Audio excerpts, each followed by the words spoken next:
नमस्कार साथियों, स्वागत है आपका एग्जाम साधक में। हम पिछले लेक्चर्स में क्या पढ़ चुके हैं उसकी चर्चा करते हुए आज क्या हम पढ़ने वाले हैं, यहां से अपने क्लास को आरंभ करेंगे।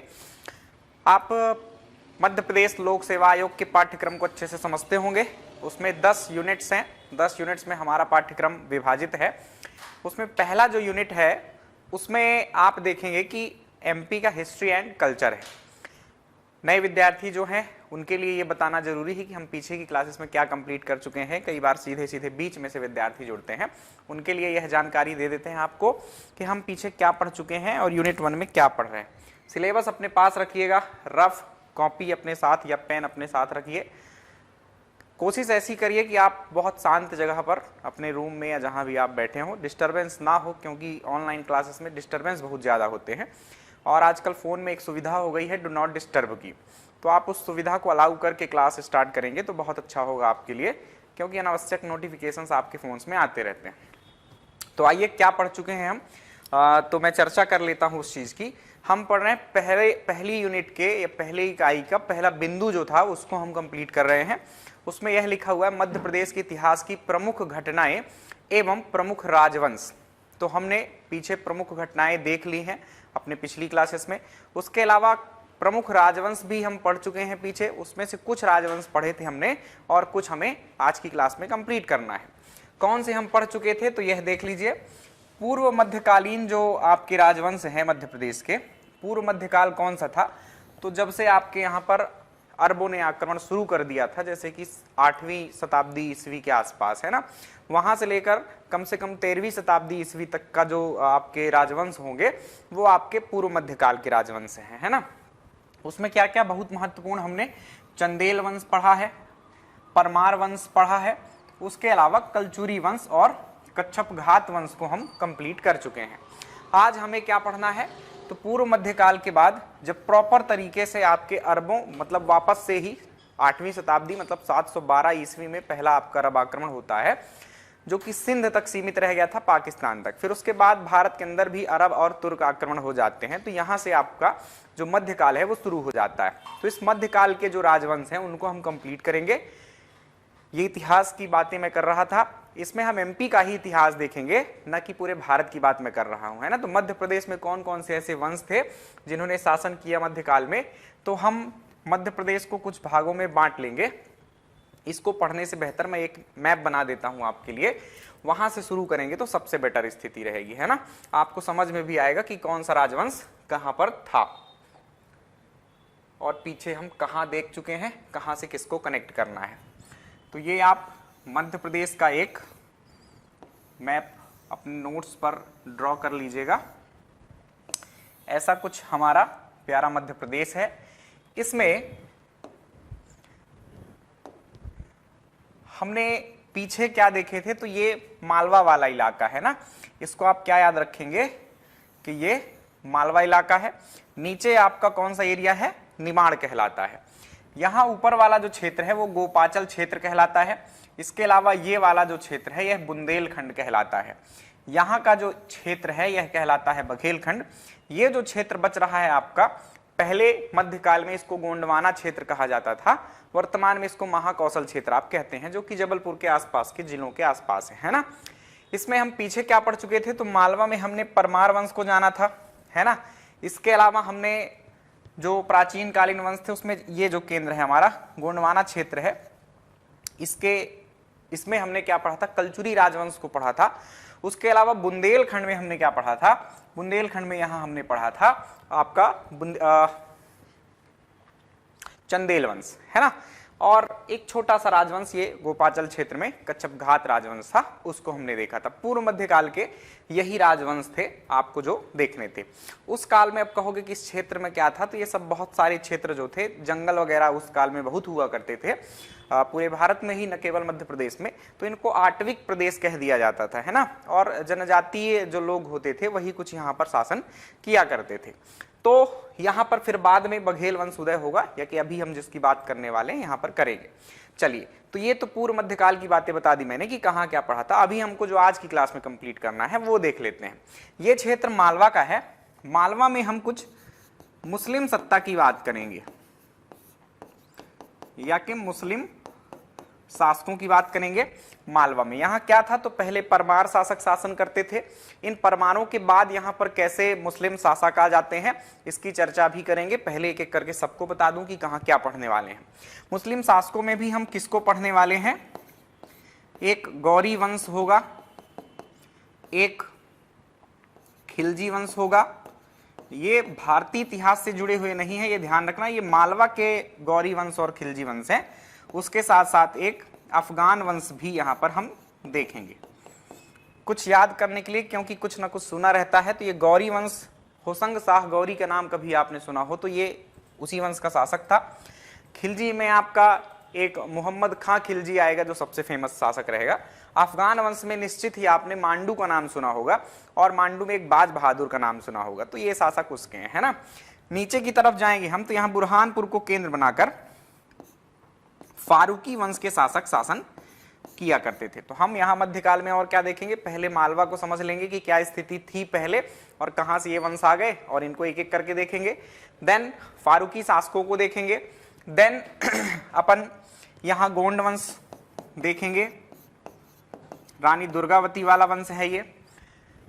यहाँ हम देखेंगे तोमर शासकों को, तोमर वंश, मान सिंह तोमर का नाम आपने सुना हो कभी, तो ये वही वंश है। इसके अलावा यहाँ पर हम बुंदेला शासकों को देखेंगे, जिसमें वीर सिंह बुंदेला और छत्रसाल का नाम आपने निश्चित ही सुना होगा। और यहाँ पर हम बघेल शासकों को देखेंगे।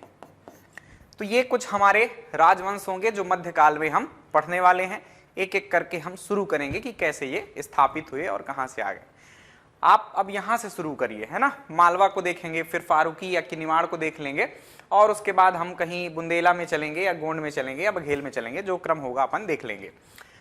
यहाँ की शुरुआत कैसे होती है, अब मध्यकाल का इतिहास हम शुरू कर रहे हैं। आपको पृष्ठभूमि के तौर पर मैं बता देता हूँ। यहाँ आप पिछली क्लास में पढ़ चुके हैं कि परमारों का शासन था। परमार वंश का अंतिम शासक जो था वह महलक देव था, आपको पता है।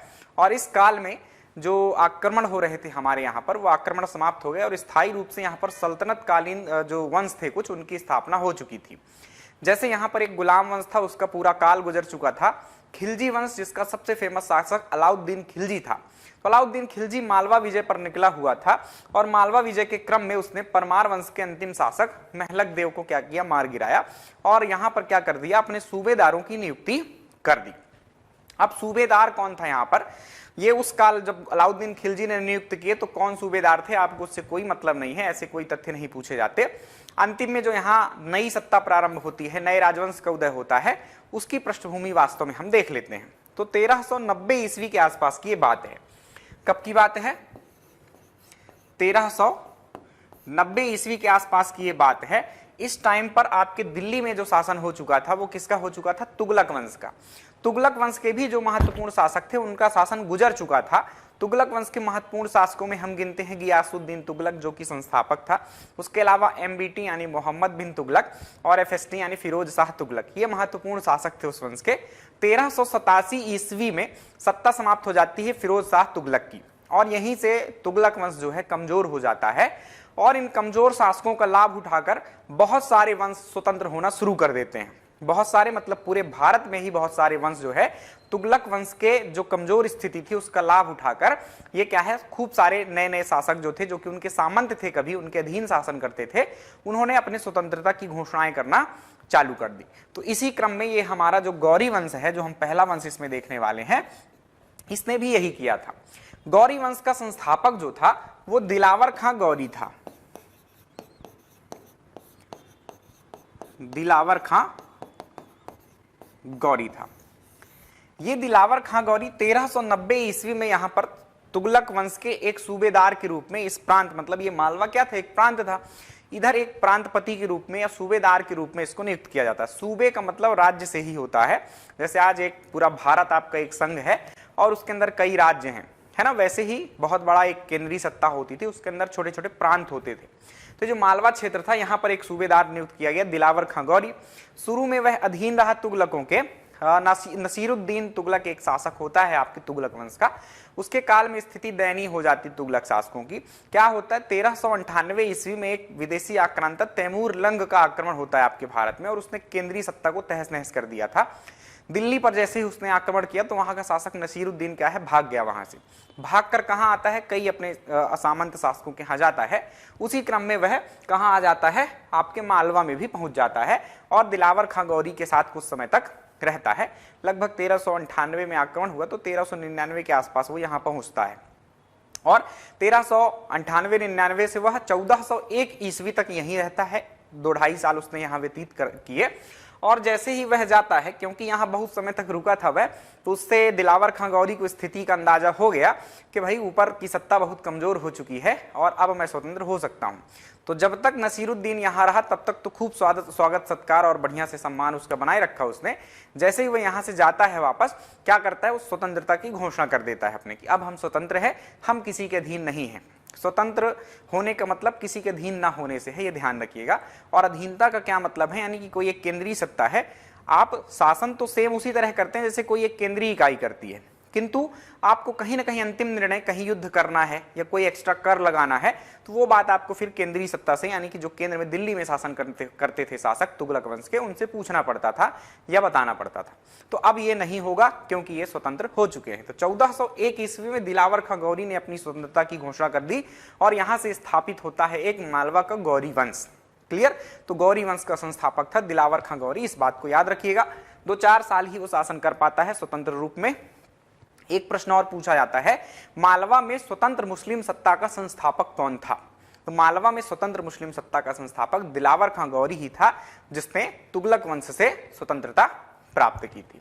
चलिए, तो अब एक एक करके हम इसी तरह से आगे बढ़ेंगे। ये पृष्ठभूमि थी आपके मालवा की, यही समझ गए हैं। अब जैसे जैसे हम आगे बढ़ते जाएंगे आपको पृष्ठभूमि पता चलती जाएगी, है ना।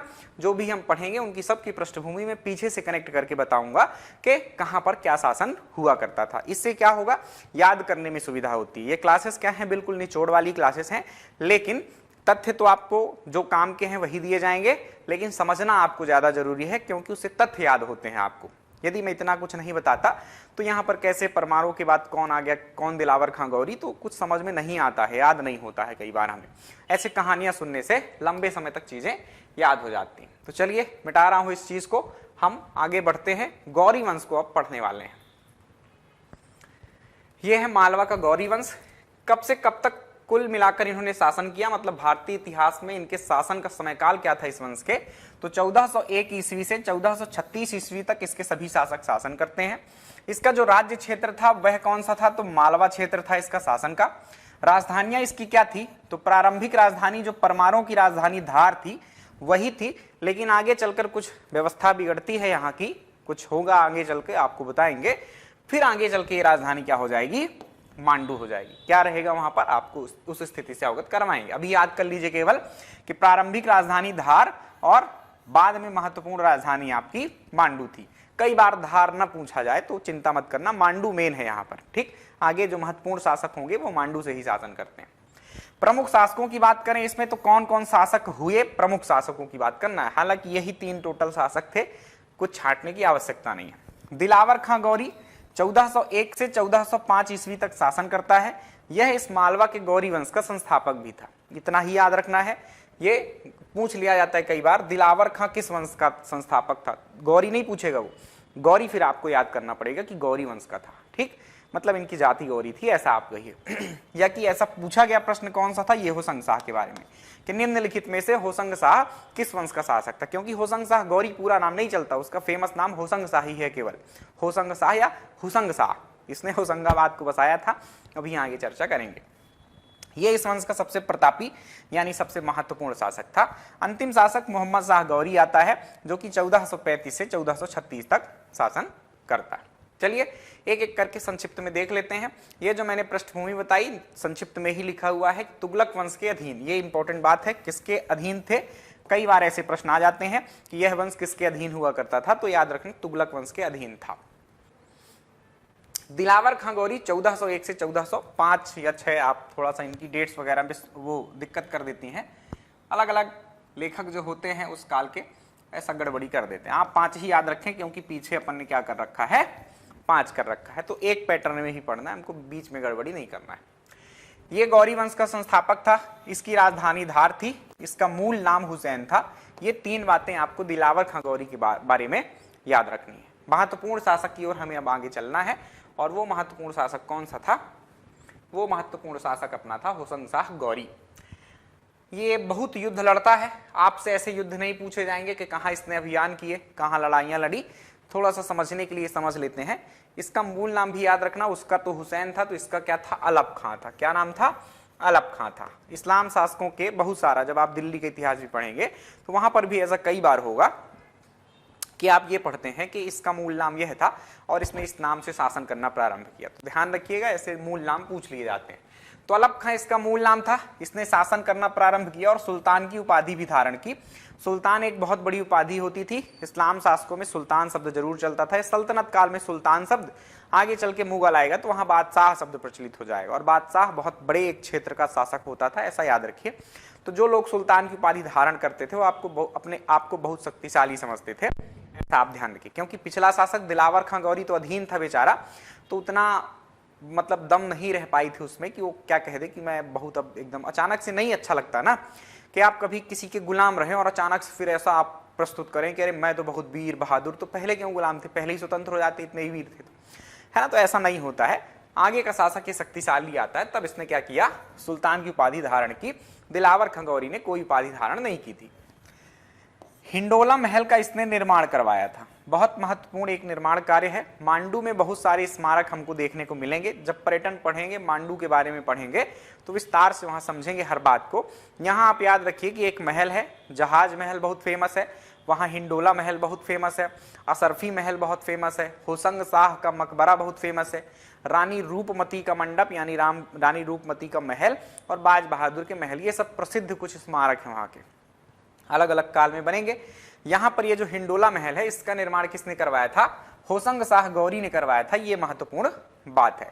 इसकी दीवारें थोड़ा सा टिल्ड हैं, टेढ़ी हैं, 77 डिग्री के कोण से वो झुकी हुई हैं। वैसा प्रतीत होता है देखने में कि यह जो है आपका झूलता हुआ महल है या कि हिल रहा है, ऐसा आप समझिए। तो इससे इसका नाम हिंडोला महल पड़ गया। यह एक प्रकार का राज दरबार था उस काल का।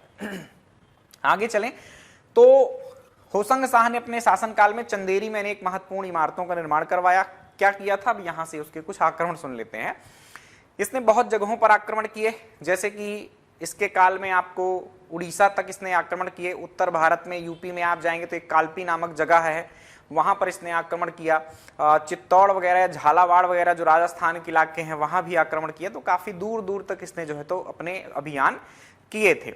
और एक अभियान जो कालपी वाला था, कालपी बिल्कुल आप जब मांडू से यानी धार की तरफ उत्तर की ओर जाएंगे, कालपी की सीधी एक रेखा खींचेंगे तो बीच में आपको अशोकनगर जिला मिल जाएगा। पहले के ये रास्ते हुआ करते थे, कहीं ना कहीं उज्जैनी, विदिशा, त्रिपुरी, इन सबसे होकर ही गुजरते थे उत्तर दक्षिण के रास्ते, है ना। ये महत्वपूर्ण नगर हुआ करते थे। तो चंदेरी भी उस काल का एक महत्वपूर्ण नगर था, वहीं से होकर रास्ता गुजरता था उधर जाने का। तो रास्ते में लौटते वक्त, कालपी विजय अभियान के पश्चात लौटते वक्त उसने एक सबसे इंपॉर्टेंट महल का निर्माण करवाया था चंदेरी में, जिसका नाम है कोसक महल, है ना। वहीं चंदेरी के किले में आप ये ध्यान रखिए, दिल्ली दरवाजा का भी निर्माण उसने करवाया था। तो इन दोनों में से सबसे इंपॉर्टेंट कोसक महल है। कैसा दिखता है, क्या है, आगे इसकी चर्चा हम पर्यटन वाले टॉपिक में करने वाले हैं। ये ध्यान रहेगा आपको, आशा करता हूं। होशंग शाह का मकबरा कहाँ बना है, ये कभी पूछा जाए तो ये बना होगा कहीं ना कहीं मांडू में, जो कि इनकी राजधानी थी। अच्छा, धार राजधानी थी तो मांडू कब आ गई, यह महत्वपूर्ण बात है, इसी के काल में है। यहां पर लिखा नहीं है तो आप नोट कर लेना, है ना। इसमें एक एक्स्ट्रा पॉइंट नोट कर लेना कि मांडू को राजधानी बनाया, क्योंकि ये प्रश्न आ जाते हैं कि निम्नलिखित में से किस शासक ने धार से राजधानी मांडू स्थानांतरित की, ऐसा प्रश्न आए तो लगा देना आप होशंग शाह। ये बात है। तो मांडू में ही इसके निर्माण कार्य होंगे। हिंडोला महल भी मांडू में है और मांडू धार में है, ये याद रखना। और होशंग शाह का मकबरा भी कहाँ है, मांडू में ही है। और इसका निर्माण होशंग शाह ने नहीं करवाया, यह ध्यान रखना, क्योंकि कोई भी व्यक्ति अपना मकबरा नहीं बनवाता है। मकबरा एक स्मारक है, ये ध्यान रखिए कि किसी की मृत्यु के पश्चात ही उसके स्मारक के तौर पर वहां पर वो मकबरे बनवाए जाते थे। तो खुद मरने के लिए तैयार होना बहुत बुरी बात होती है। अपना स्मारक बहुत कम शासकों ने बनवाया हुआ है ऐसा। तो होशंग शाह का एक पुत्र था जो हमने देखा अभी पीछे, मोहम्मद शाह गौरी। मोहम्मद शाह गौरी का एक सेनापति था या कि वजीर कह दीजिए, महमूद खिलजी। उसके काल में इस व्यक्ति ने क्या किया था, होशंग शाह के मकबरे का निर्माण करवाया था। ये बहुत प्रसिद्ध जगह है। जब आप जाते हैं जहाज महल या हिंडोला महल की ओर तो बीच रास्ते में ही आपको मांडू मिल जाता है। संगमरमर से बना हुआ है, यह बहुत महत्वपूर्ण बात है। और इसे मध्य प्रदेश का ताजमहल भी कहते हैं। क्यों कहते हैं आप समझ गए होंगे, क्योंकि इसका निर्माण जो किया गया संगमरमर से किया गया है। ठीक, चलिए आगे चलते हैं। ये सबसे महत्वपूर्ण शासक था।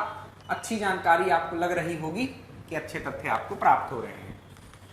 अगला शासक कमजोर था, बस इतना याद रखिए, मोहम्मद शाह गौरी का जो पीछे हमने नाम दिया महमूद खां या कि महमूद शाह खिलजी है ना, उसका जो वजीर था, ये ध्यान रखिएगा कि इसने क्या किया, जो आपका मोहम्मद शाह गौरी था इसकी हत्या कर दी और एक नए वंश की स्थापना की मालवा में, जिसका नाम था आपका खिलजी वंश। क्लियर? तो इतनी महत्व की जानकारी। अंतिम शासक था, मूल नाम इसका भी आप याद रख सकते हैं, गजनी खां। क्या नाम था इसका? गजनी खां इसका मूल नाम था। तीनों नाम वापस से रिकॉल कर लीजिए। तो दिलावर खां गौरी का नाम हुसैन था, हुसैन शाह गौरी का नाम अलप खां था और इसका नाम क्या हो गया? गजनी खां हो गया। तो ऐसे बार बार रिपीट करिएगा, सब कुछ याद हो जाएगा, चिंता नहीं करना है। तो चलें आप अगले वंश की ओर। ये हमारा समाप्त हो गया गौरी वंश मालवा का। उसके बाद खिलजी वंश चालू हो जाता है। आपको ये वंशावलियां इस तरह से किताबों में लिखी नहीं मिलेंगी, ये तो मैंने तोड़ने के लिए बना रखा है। तोड़ने के लिए मतलब डिवाइड करने के लिए, ताकि अच्छे से याद हो जाए, है ना। हम इसको मालवा के स्वतंत्र मुस्लिम शासक ऐसा टॉपिक करके पुस्तकों में पढ़ते हैं, लेकिन यहाँ पर मैंने आपकी सरलता के लिए ऐसा कर रखा है। तो मालवा का जो खिलजी वंश था उसकी जानकारी देखें तो इसने कैसे स्थापित किया अपना वंश, ये तो आपको पता चल गया पीछे ही। कब से कब तक रहा, तो ये देख लीजिए, 1536 से 1531 ईस्वी तक इस वंश ने टोटल शासन किया। मालवा इसका भी शासन क्षेत्र था और मांडू इसकी राजधानी रही। इस वंश में कुल 4 शासक शासन करते हैं। महमूद शाह खिलजी 1436 से 1469 ईस्वी। ये डेट्स वगैरह जो होती हैं याद मत करना, बहुत लगभग समझने के लिए ये बातें हैं कि इस कुछ ऐसे उत्पटांक से प्रश्न होते हैं, तो आपको ये डेट्स यदि याद है तो यह पता चल जाता है कि इस काल में कोई यह व्यक्ति रहा होगा। मान लो आपसे पूछ लिया जाए कि महमूद शाह खिलजी से कौन सा व्यक्ति लड़ा था, तो राणा कुंभा, राणा सांगा। तो अब आपको ये पता चल जाएगा कि राणा कुंभा का काल ये था और राणा सांगा का ये था। तो निश्चित ही है कि महमूद खिलजी के काल में राणा कुंभा ने लड़ा, ऐसा कुछ आपको यहाँ पर कॉन्सेप्ट पता चल जाते हैं। ठीक, चलिए। तो महमूद खां खिलजी 1436 से 1469, गियासुद्दीन खिलजी 1469 से 1500, नसीरुद्दीन शाह खिलजी 1500 से 1510 और महमूद शाह खिलजी द्वितीय 1510 से 1531। यह इनका टाइम ड्यूरेशन और इन शासकों के नाम थे। इसमें 2 ही शासक महत्वपूर्ण है, महमूद शाह खिलजी और महमूद शाह खिलजी द्वितीय। ये दोनों शासक व्यर्थ थे, विलासी प्रवृत्ति के थे। इन्होंने कुछ ऐसा नहीं किया जिसको इतिहास में जिससे इतिहास में इनको दर्ज किया जाए। नाम ही पढ़ना है, यही पर्याप्त है। चलिए तो शुरू करते हैं। महमूद शाह खिलजी के बारे में जाने कि क्या है ये, कौन था। महमूद शाह खिलजी 1436 से 1469 तक शासन करता है। पहले टाइम ड्यूरेशन याद रखना।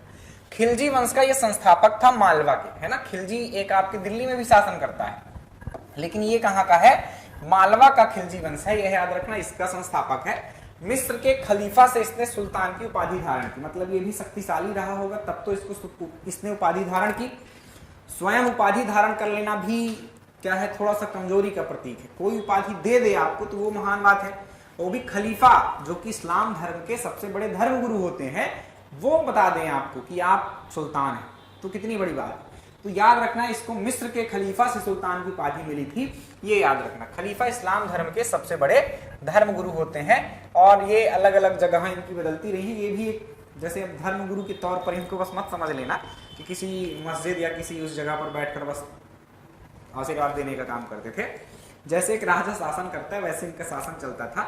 जो राज्य क्षेत्र इनका कैलिफेट इनको कहते हैं, राज्य क्षेत्र होता था, वहां ये अपने अलग अलग क्षेत्रों में गवर्नर नियुक्त करते थे, है ना।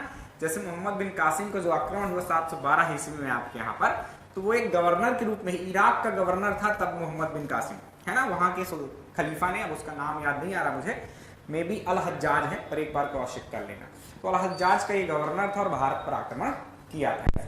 ठीक, तो खलीफा होते हैं कई जगहों के हुए, जैसे कि सीरिया के खलीफा, मिस्र के खलीफा। तो आप याद रखना ये मिस्र के खलीफा थे, सुल्तान की उपाधि इससे इनको मिल गई। तो इंपॉर्टेंट बात है, ये याद रखना। अब ये खलीफा से सुल्तान की उपाधि प्राप्त किया तो ऐसे ही नहीं किया होगा, कहीं ना कहीं लड़ा होगा। तो कई जगहों पर इसने आक्रमण किए और इस पर भी कई लोगों ने आक्रमण किए।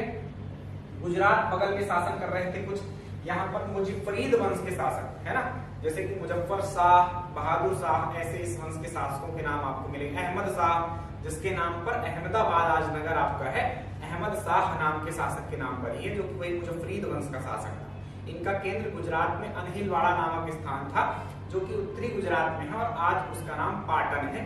आप मैप में देख लीजिएगा। चले, तो गुजरात पर इसने आक्रमण किए, यहाँ से भी इसके ऊपर आक्रमण हुए, दिल्ली तक इसने आक्रमण किए, कमजोरी का फायदा उठाया था इसने उस समय पर। बहमनी, जो कि दक्षिण में शासन कर रहे थे, महाराष्ट्र वाले इलाके में बहमनी राज्य था एक, वहां पर आक्रमण किए। मेवाड़, जिसकी राजधानी चित्तौड़ हुआ करती थी राजस्थान में, यहाँ पर भी आक्रमण किए। जिससे ऐसे आक्रमण किए या कि इनसे युद्ध हुए, इसके ऐसा याद रखिए, है ना। इसमें अब एक युद्ध आपके लिए महत्वपूर्ण है, जो मेवाड़ वाला है, जिसकी राजधानी चित्तौड़।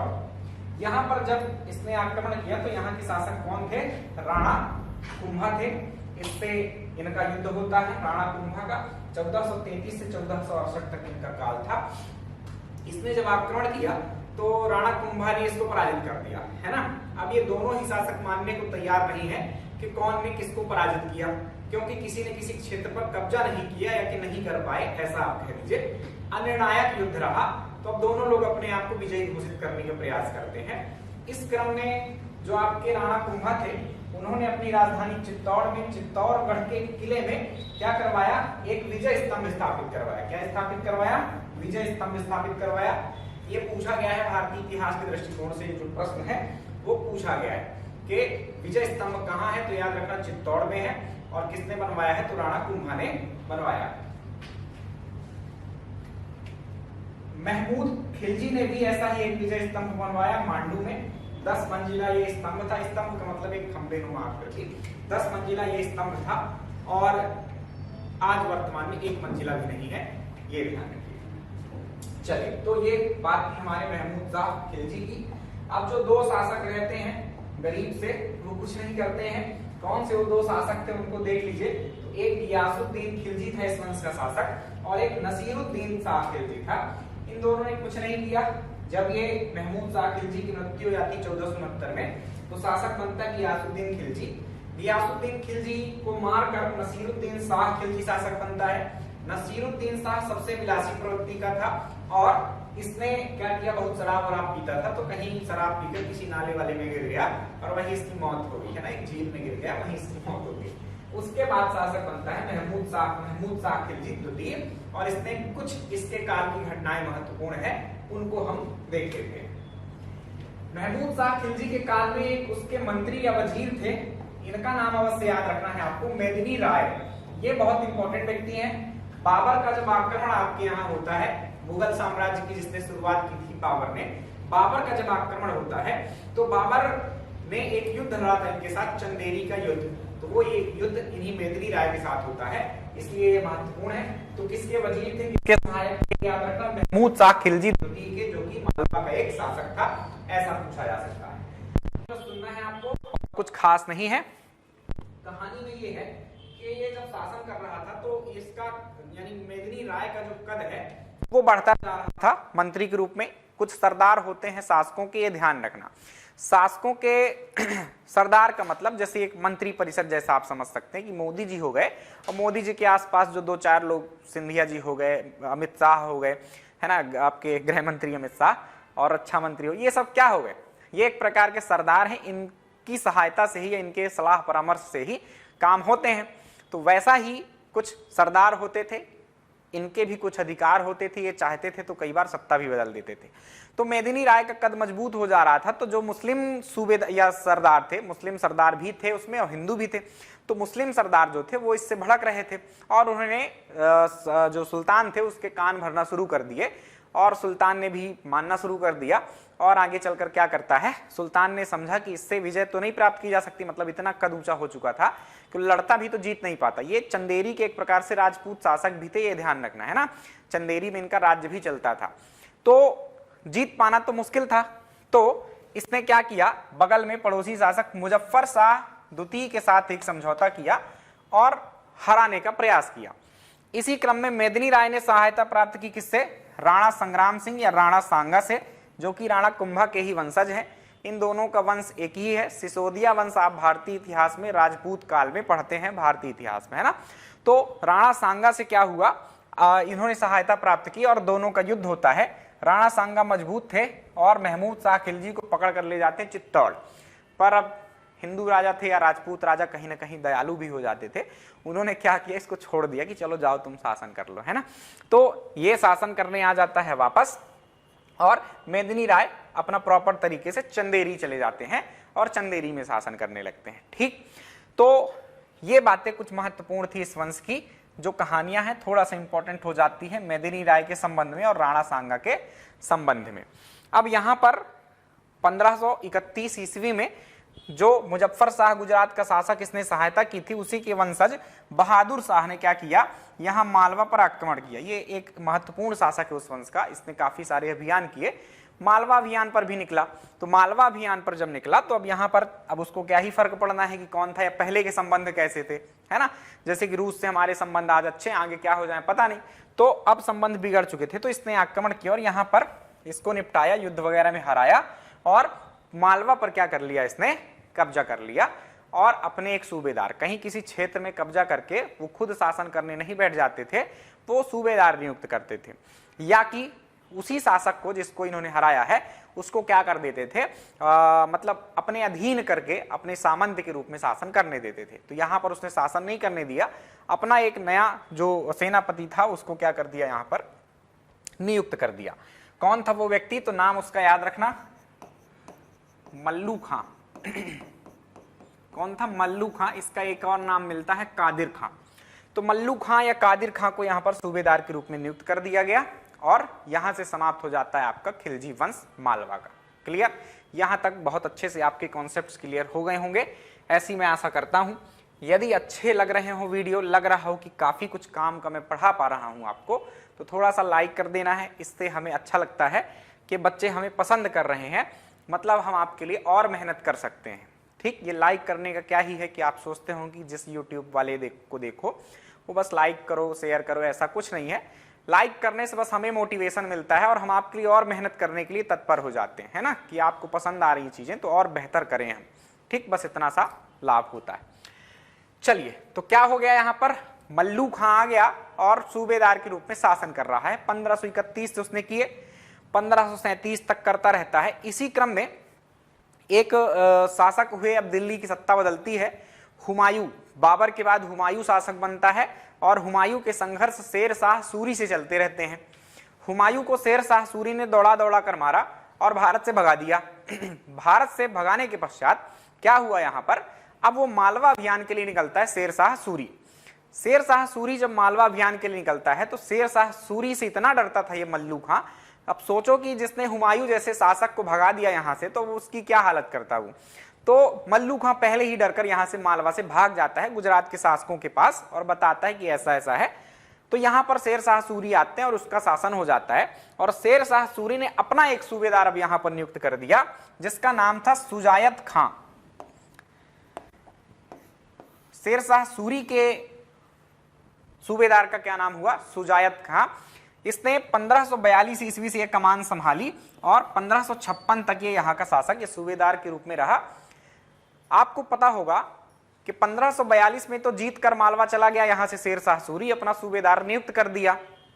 लेकिन 1545 में कालिंजर पर आक्रमण करने के दौरान में शेर शाह सूरी की मौत हो जाती है। एक विशेष प्रकार का उपकरण चलाते हुए शेर शाह सूरी की क्या हो जाती है, मृत्यु हो जाती है, मौत हो जाती है। अब मौत के बाद यहां पर आप समझिए कि मालवा में फिर क्या हुआ कि भाई अब ये लोग क्यों ही किसी के अधीन रहेंगे। उन्होंने सोचा कि अब कमजोर शासक आ गए हैं, हम स्वतंत्रता की स्थापना कर देते हैं। तो यहां पर अब ये अपनी सत्ता चलाने लगते हैं, स्वतंत्र हो जाते हैं। तो सुजायत खां के बारे में बस इतना ही याद रखना है कि ये शुरुआत में किसके अधीन था, शेर शाह सूरी के। आगे चल के इसने मालवा में एक नए अफगान वंश की स्थापना कर दी। इसका पुत्र होता है एक बायजीद खां। 1556 ईस्वी में इसकी मौत हो जाती है। उसके बाद यहाँ इसका शासक जो रहता है बायजीद खां, मतलब इसका पुत्र जो रहता है बायजीद खां, ये सत्ता को संभालता है और इसी के बारे में हमें यहाँ पर पढ़ना है। बायजीद खां का ही नाम क्या है, बाज बहादुर, है ना। तो ये एक महत्वपूर्ण शासक है, मजेदार कहानी है इसकी। आइए बढ़िया से समझते हैं कि क्या किया था इसने। अब ये संक्षिप्त में जानकारी यहाँ लिखी हुई है। 1542 से 1565 तक कुल इनका शासन था। क्षेत्र सेम वही मालवा और राजधानी मांडू। सुजायत खां और बायजीत खां दो शासक हुए।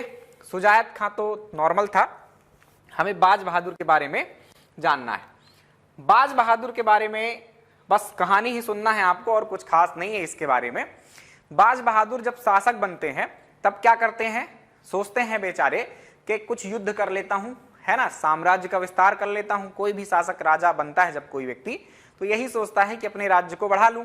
तो शुरुआत में इन्होंने प्रयास किए और अपने कौशल को आजमाया, लेकिन उसमें वो विफल रहे।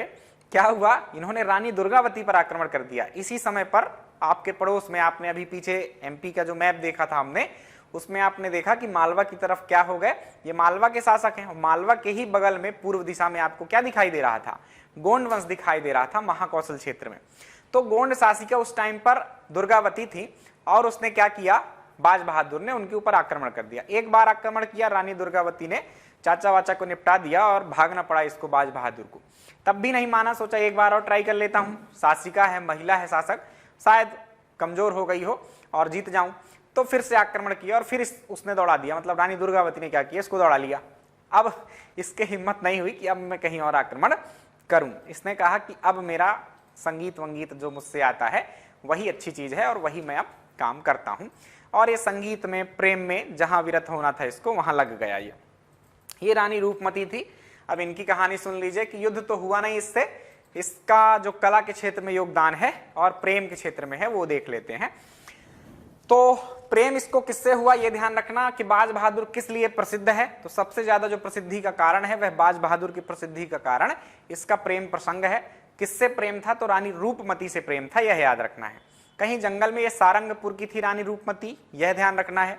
इसके अलावा रानी रूपमती से जो प्रेम हुआ इसको, कहीं किसी जंगल में वो संगीत जानती थी रानी रूपमती और वो वही कर रही थी कुछ अपना साथियों सहेलियों के साथ। इसको कहीं शिकार विकार के दौरान वो दिख गई और गीत सुना, संगीत सुना उनका, तो प्रभावित हो गया और उसने क्या किया, प्रस्ताव रख दिया कि आइए विवाह करते हैं, आपसे प्रेम हो गया हमको। अब इनको प्रेम हो गया, लाता है, शादी वादी करता है, यहीं रहते हैं। संक्षिप्त में कहानी कह रहा हूं मैं। शादी वादी हो गई। अब कुछ दिन तक ये अपने गीत संगीत नृत्य में, इसको राज्य से कोई मतलब ही नहीं रहता था कि क्या बाहर क्या चल रहा है, क्योंकि बाहर क्या चल रहा है यदि ये पता हो तो आप कुछ नीतियां बना पाते हैं, पर बाहर की खबर नहीं लोगे तो अंदर कुछ नहीं पता चलने वाला। तो इसको पता नहीं चला कि इसके खिलाफ क्या षड्यंत्र रचे जा रहे हैं, बाहर से कुछ आक्रमण होने वाले हैं। इसके काल में अब यहाँ पर मुगल काल आ चुका है, आपको पता है। मुगलों में भी हमने पीछे कुछ बाबर का नाम लिया, हुमायूं का नाम लिया, है ना। हुमायूं के बाद अब यहाँ पर अकबर का शासन चल रहा था, है ना। अकबर के जो बहुत सारे प्रांत थे उसमें से एक प्रांत कड़ा मानिकपुर वाला क्षेत्र था, इलाहाबाद के आसपास का क्षेत्र है ये।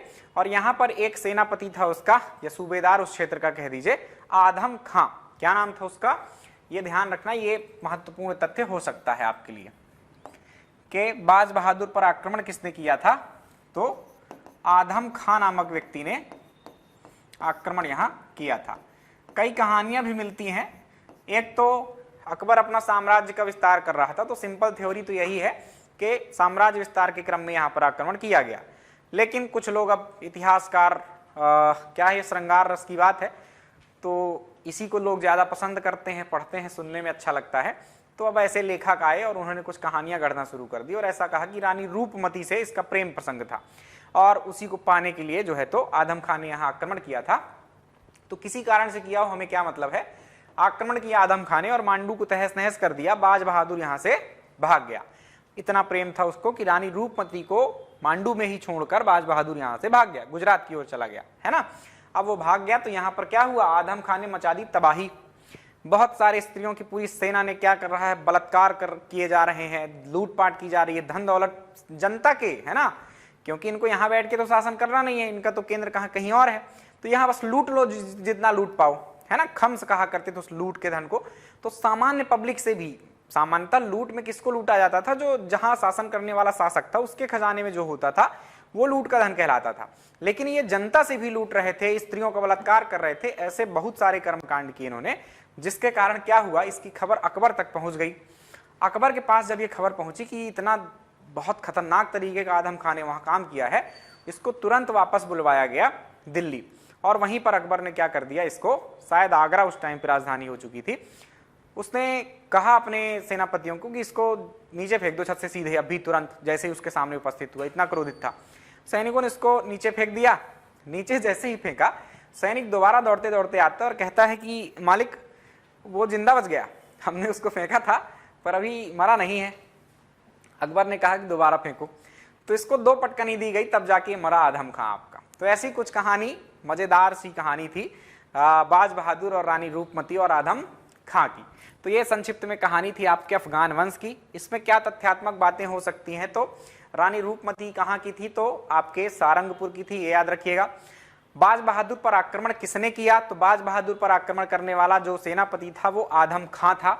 और कब आक्रमण किया, तो 1561 ईस्वी में आक्रमण किया, यह याद रखिएगा, है ना।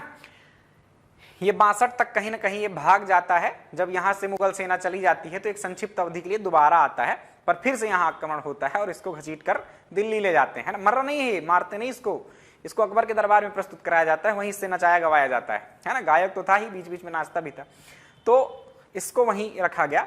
बाद में फिर ये वहां पर उसी की मृत्यु हो जाती है। तो ये कुछ इस तरह से अफगान वंश था आपका। ये बात हमने कर ली मालवा की।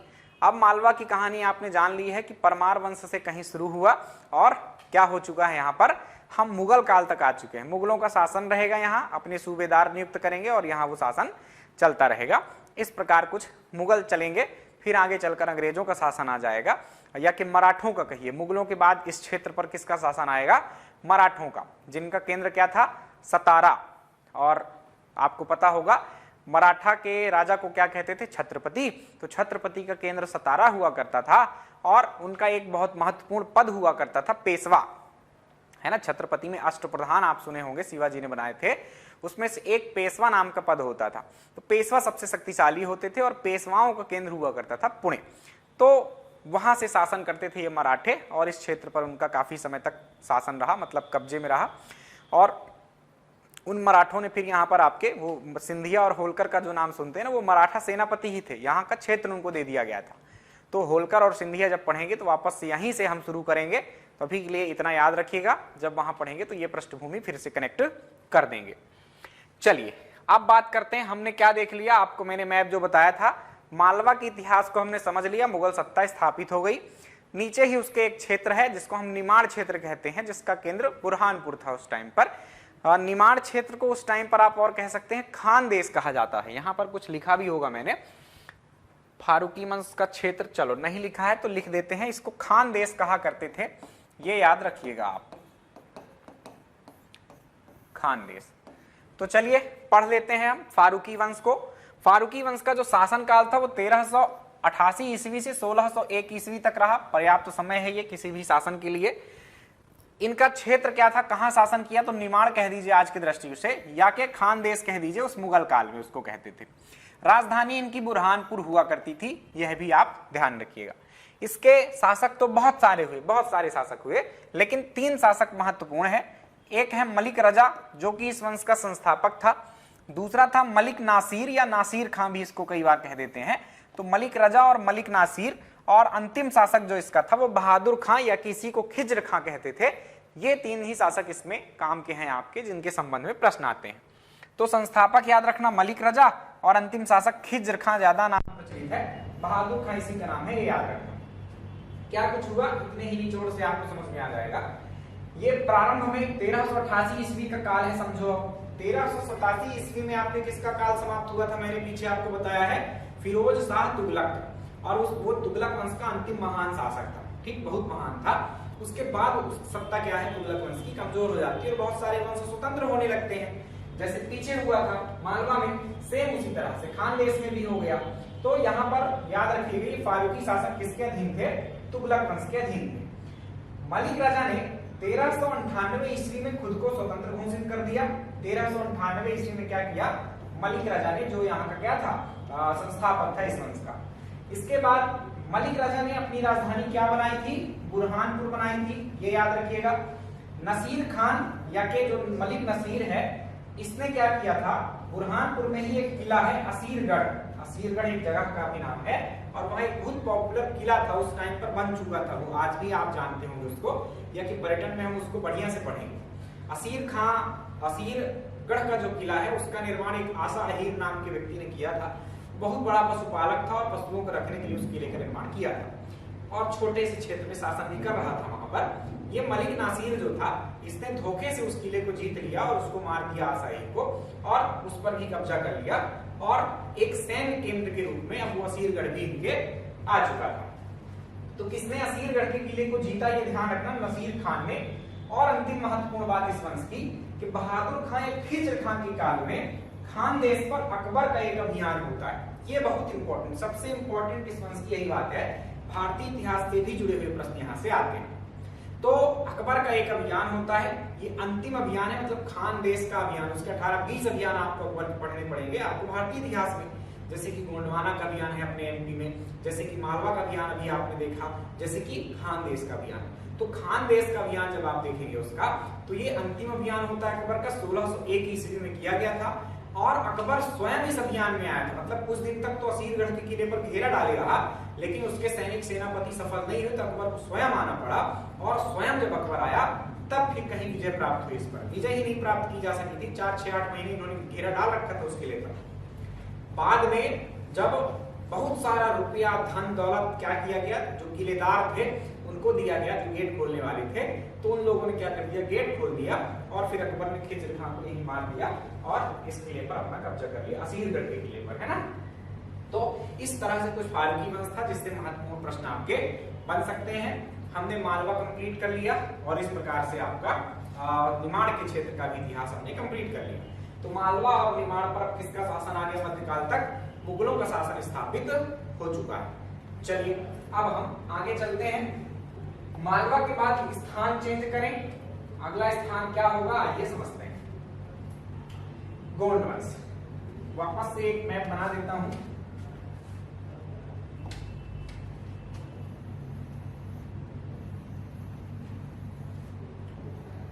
क्या हमने सीखा देखा है, उसकी जानकारी के लिए ऐसा करना आवश्यक है बार बार। हमने मालवा में अभी मालवा के स्वतंत्र मुस्लिम शासक देखे, जिसमें गौरी वंश, खिलजी वंश और अफगान वंश देख लिए। महत्वपूर्ण शासक होशंग शाह, आपका महमूद खां खिलजी, और तीसरा एक शासक बाज बहादुर, इनके बारे में ज्यादा प्रश्न आते हैं। नीचे की तरफ निमाड़ शासक, निमाड़ के शासक फारूकी वंश था, और इसमें भी आप अंतिम खिज्र खां का जरूर नाम याद रखिए, और मलिक रजा का याद रख सकते हैं संस्थापक के रूप में। ये दोनों क्षेत्र हमारे कंप्लीट हो चुके हैं। इसके अलावा हम अब कहाँ जा रहे हैं, यहाँ इस बड़े से क्षेत्र पर जा रहे हैं। इस पूरे ही क्षेत्र में यहाँ भोपाल वगैरह जो था ना, यहाँ तक इनका क्षेत्र था। भोपाल जो था गोंड वंश के अधीन ही आता था। अभी हम आगे जब बढ़ेंगे, यहाँ पर तो नहीं, भोपाल रियासत जब शुरू करेंगे तब जरूर वहां पर देखेंगे। कमलापति की कहानी पढ़ेंगे कि कमलापति क्या थी, किन्नौर की रानी थी, है ना। किन्नौर में एक निजाम शाह नाम के गोंड शासक थे। क्योंकि गोंड वंश अब छिन्न भिन्न हो चुका था, अभी जब हम पढ़ेंगे तो पता चल जाएगा आपको कि गोंड वंश कैसे लगभग अंतिम अवस्था में पहुंच गया। तो छोटे छोटे क्षेत्रों में ही बचे थे कुछ गढ़ जो उनके, वहीं करते थे ये शासन। तो निजाम शाह नाम के शासक किन्नौर में शासन करते थे, भोपाल के बगल में ही है ना, रायसेन के आसपास समझ लिया। और उस क्षेत्र के अंतर्गत भोपाल क्षेत्र भी आया करता था। और रानी कमलापति उनकी रानी थी। निजाम शाह की मृत्यु हो जाती है, या कि उनके भाई बंधुओं ने उनको मार दिया, और दोस्त मोहम्मद खान एक सेनापति था, अफगान सेनापति ही था। बस वो उसका काम क्या था, बस पैसा लो और युद्ध लड़ो, किसी के बदले कोई उससे लड़वा ले, जो पैसा देगा उसके लिए लड़ जाएगा। तो उससे मुलाकात होती है कमलापति की, और कमलापति ने उससे मदद मांगी कि मेरे पति को मार दिया गया, इस राज्य मुझे वापस प्राप्त करना है और अपना बदला भी लेना है। दोस्त मोहम्मद खान के पास एक सेना थी, उसने जिसने मारा था निजाम शाह को, उनको तो मार ही दिया, राज्य भी वापस दिलवा दिया। इससे खुश होकर भोपाल वाला जो क्षेत्र था दोस्त मोहम्मद खान को दे दिया गया, और वहीं से शुरुआत होती है भोपाल के नवाबों की। ठीक, कमलापति जिनका नाम आपने सुना वो यही थी, यही उनकी इतनी हिस्ट्री है। चलो, तो ये हम पढ़ने वाले हैं। गोंड वंश की जो राजधानी थी वो कहाँ होगी, आप यहाँ पर जो डेटा लिखा है उससे हम अब समझते हैं, आपने एरिया समझ लिया। शासन काल क्या था, तो 14वीं शताब्दी ईस्वी से इनका शासन शुरू होता है, और 17वीं शताब्दी ईस्वी तक इनका शासन चलता रहता है। साम्राज्य यानी राज्य क्षेत्र इनका क्या था, किस क्षेत्र पर शासन किया, तो देख लीजिए उस क्षेत्र को हम क्या कहते हैं, गढ़मंडला क्षेत्र। क्या कहते हैं, गढ़मंडला क्षेत्र। अकबरनामा में, यानी अकबर का जो ऑटोबायोग्राफी कह दीजिए, अबुल फजल के द्वारा लिखी गई है।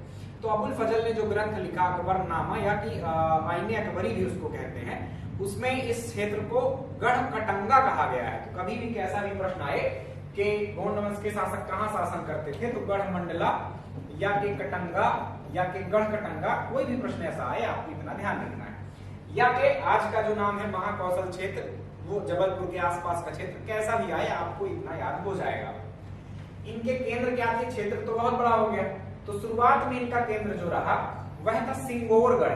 कौन सा था, सिंगोरगढ़ नामक जगह। अब ये कहाँ है ये याद रखिएगा, दमोह में, जबेरा तहसील में। जबलपुर के उत्तर की तरफ आप जाएंगे तो आपको दमोह से सीमा लगती हुई दिखाई देगी जबलपुर की, तो बिल्कुल दक्षिणी दमोह में जहां जबलपुर की सीमाएं लग रही हैं वहीं पर ये जबेरा तहसील है और वहीं पर ये सिंगोरगढ़ स्थित था। फिर बात करें आगे चल के राजधानी चेंज हो जाती है इनकी चौरागढ़ नामक जगह पर, और ये चौरागढ़ वर्तमान नरसिंहपुर में ही था, जबलपुर के बिल्कुल पास में ही है नरसिंहपुर, ये याद रखिएगा।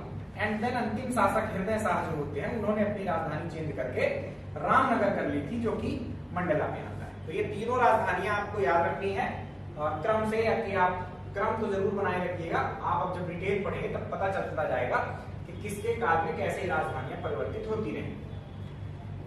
आइए इस वंश के संस्थापक को जाने। तो यादव राव नाम के व्यक्ति थे, संस्थापक थे इस वंश के।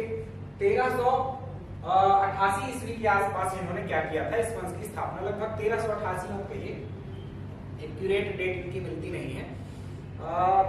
1360 से लेकर 1440 के बीच में, ऐसा कह दीजिए, इस काल में कहीं इन्होंने अपना शासन आरंभ किया था, क्योंकि कोई पुख्ता सबूत नहीं है कि इस काल से किया था। तो ऐसा आप कहें, इसीलिए तो मैंने यहाँ डेट नहीं लिखी ना, यहाँ लिखा क्या है 14वीं शताब्दी। तो 1300 से 1400 के बीच में जो काल आता है उसको हम क्या कहेंगे, 14वीं शताब्दी।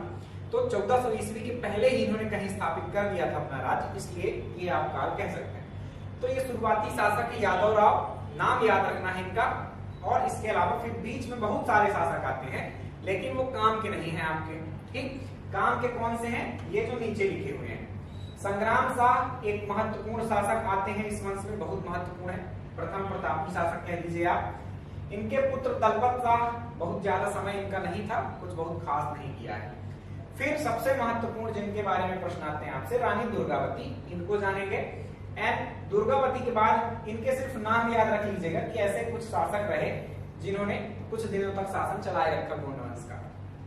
चंद्र शाह, मधुकर शाह, शिवराज शाह, और उसके बाद अंतिम शासक हृदय शाह होते हैं इस वंश के। तो आपको 3 नाम तो कम से कम याद रखना है, और 4 नाम आप कह दीजिए। संस्थापक कौन हो गए इस वंश के, यादव राव या कि यादव राय, और इसके अलावा इस वंश के प्रथम प्रतापी शासक संग्राम शाह, देन दुर्गावती तो सबसे इंपॉर्टेंट, और उसके बाद अंतिम शासक हृदय शाह का नाम याद रखिए। आइए एक एक करके जो भी तथ्यात्मक बातें हैं उनको हम सीख लेते हैं। ये एक फैक्ट भी लिखा है, हाल ही में हबीबगंज स्टेशन का नाम रानी कमलापति स्टेशन किया गया है, जो कि गोंड वंश की एक शासक थी, जिनकी अभी मैंने संक्षिप्त में शुरुआत में ही आपको कहानी सुनाई है। तो कमलापति के बारे में बहुत लोग नहीं जानते होंगे, तो अभी जान लिया आपने।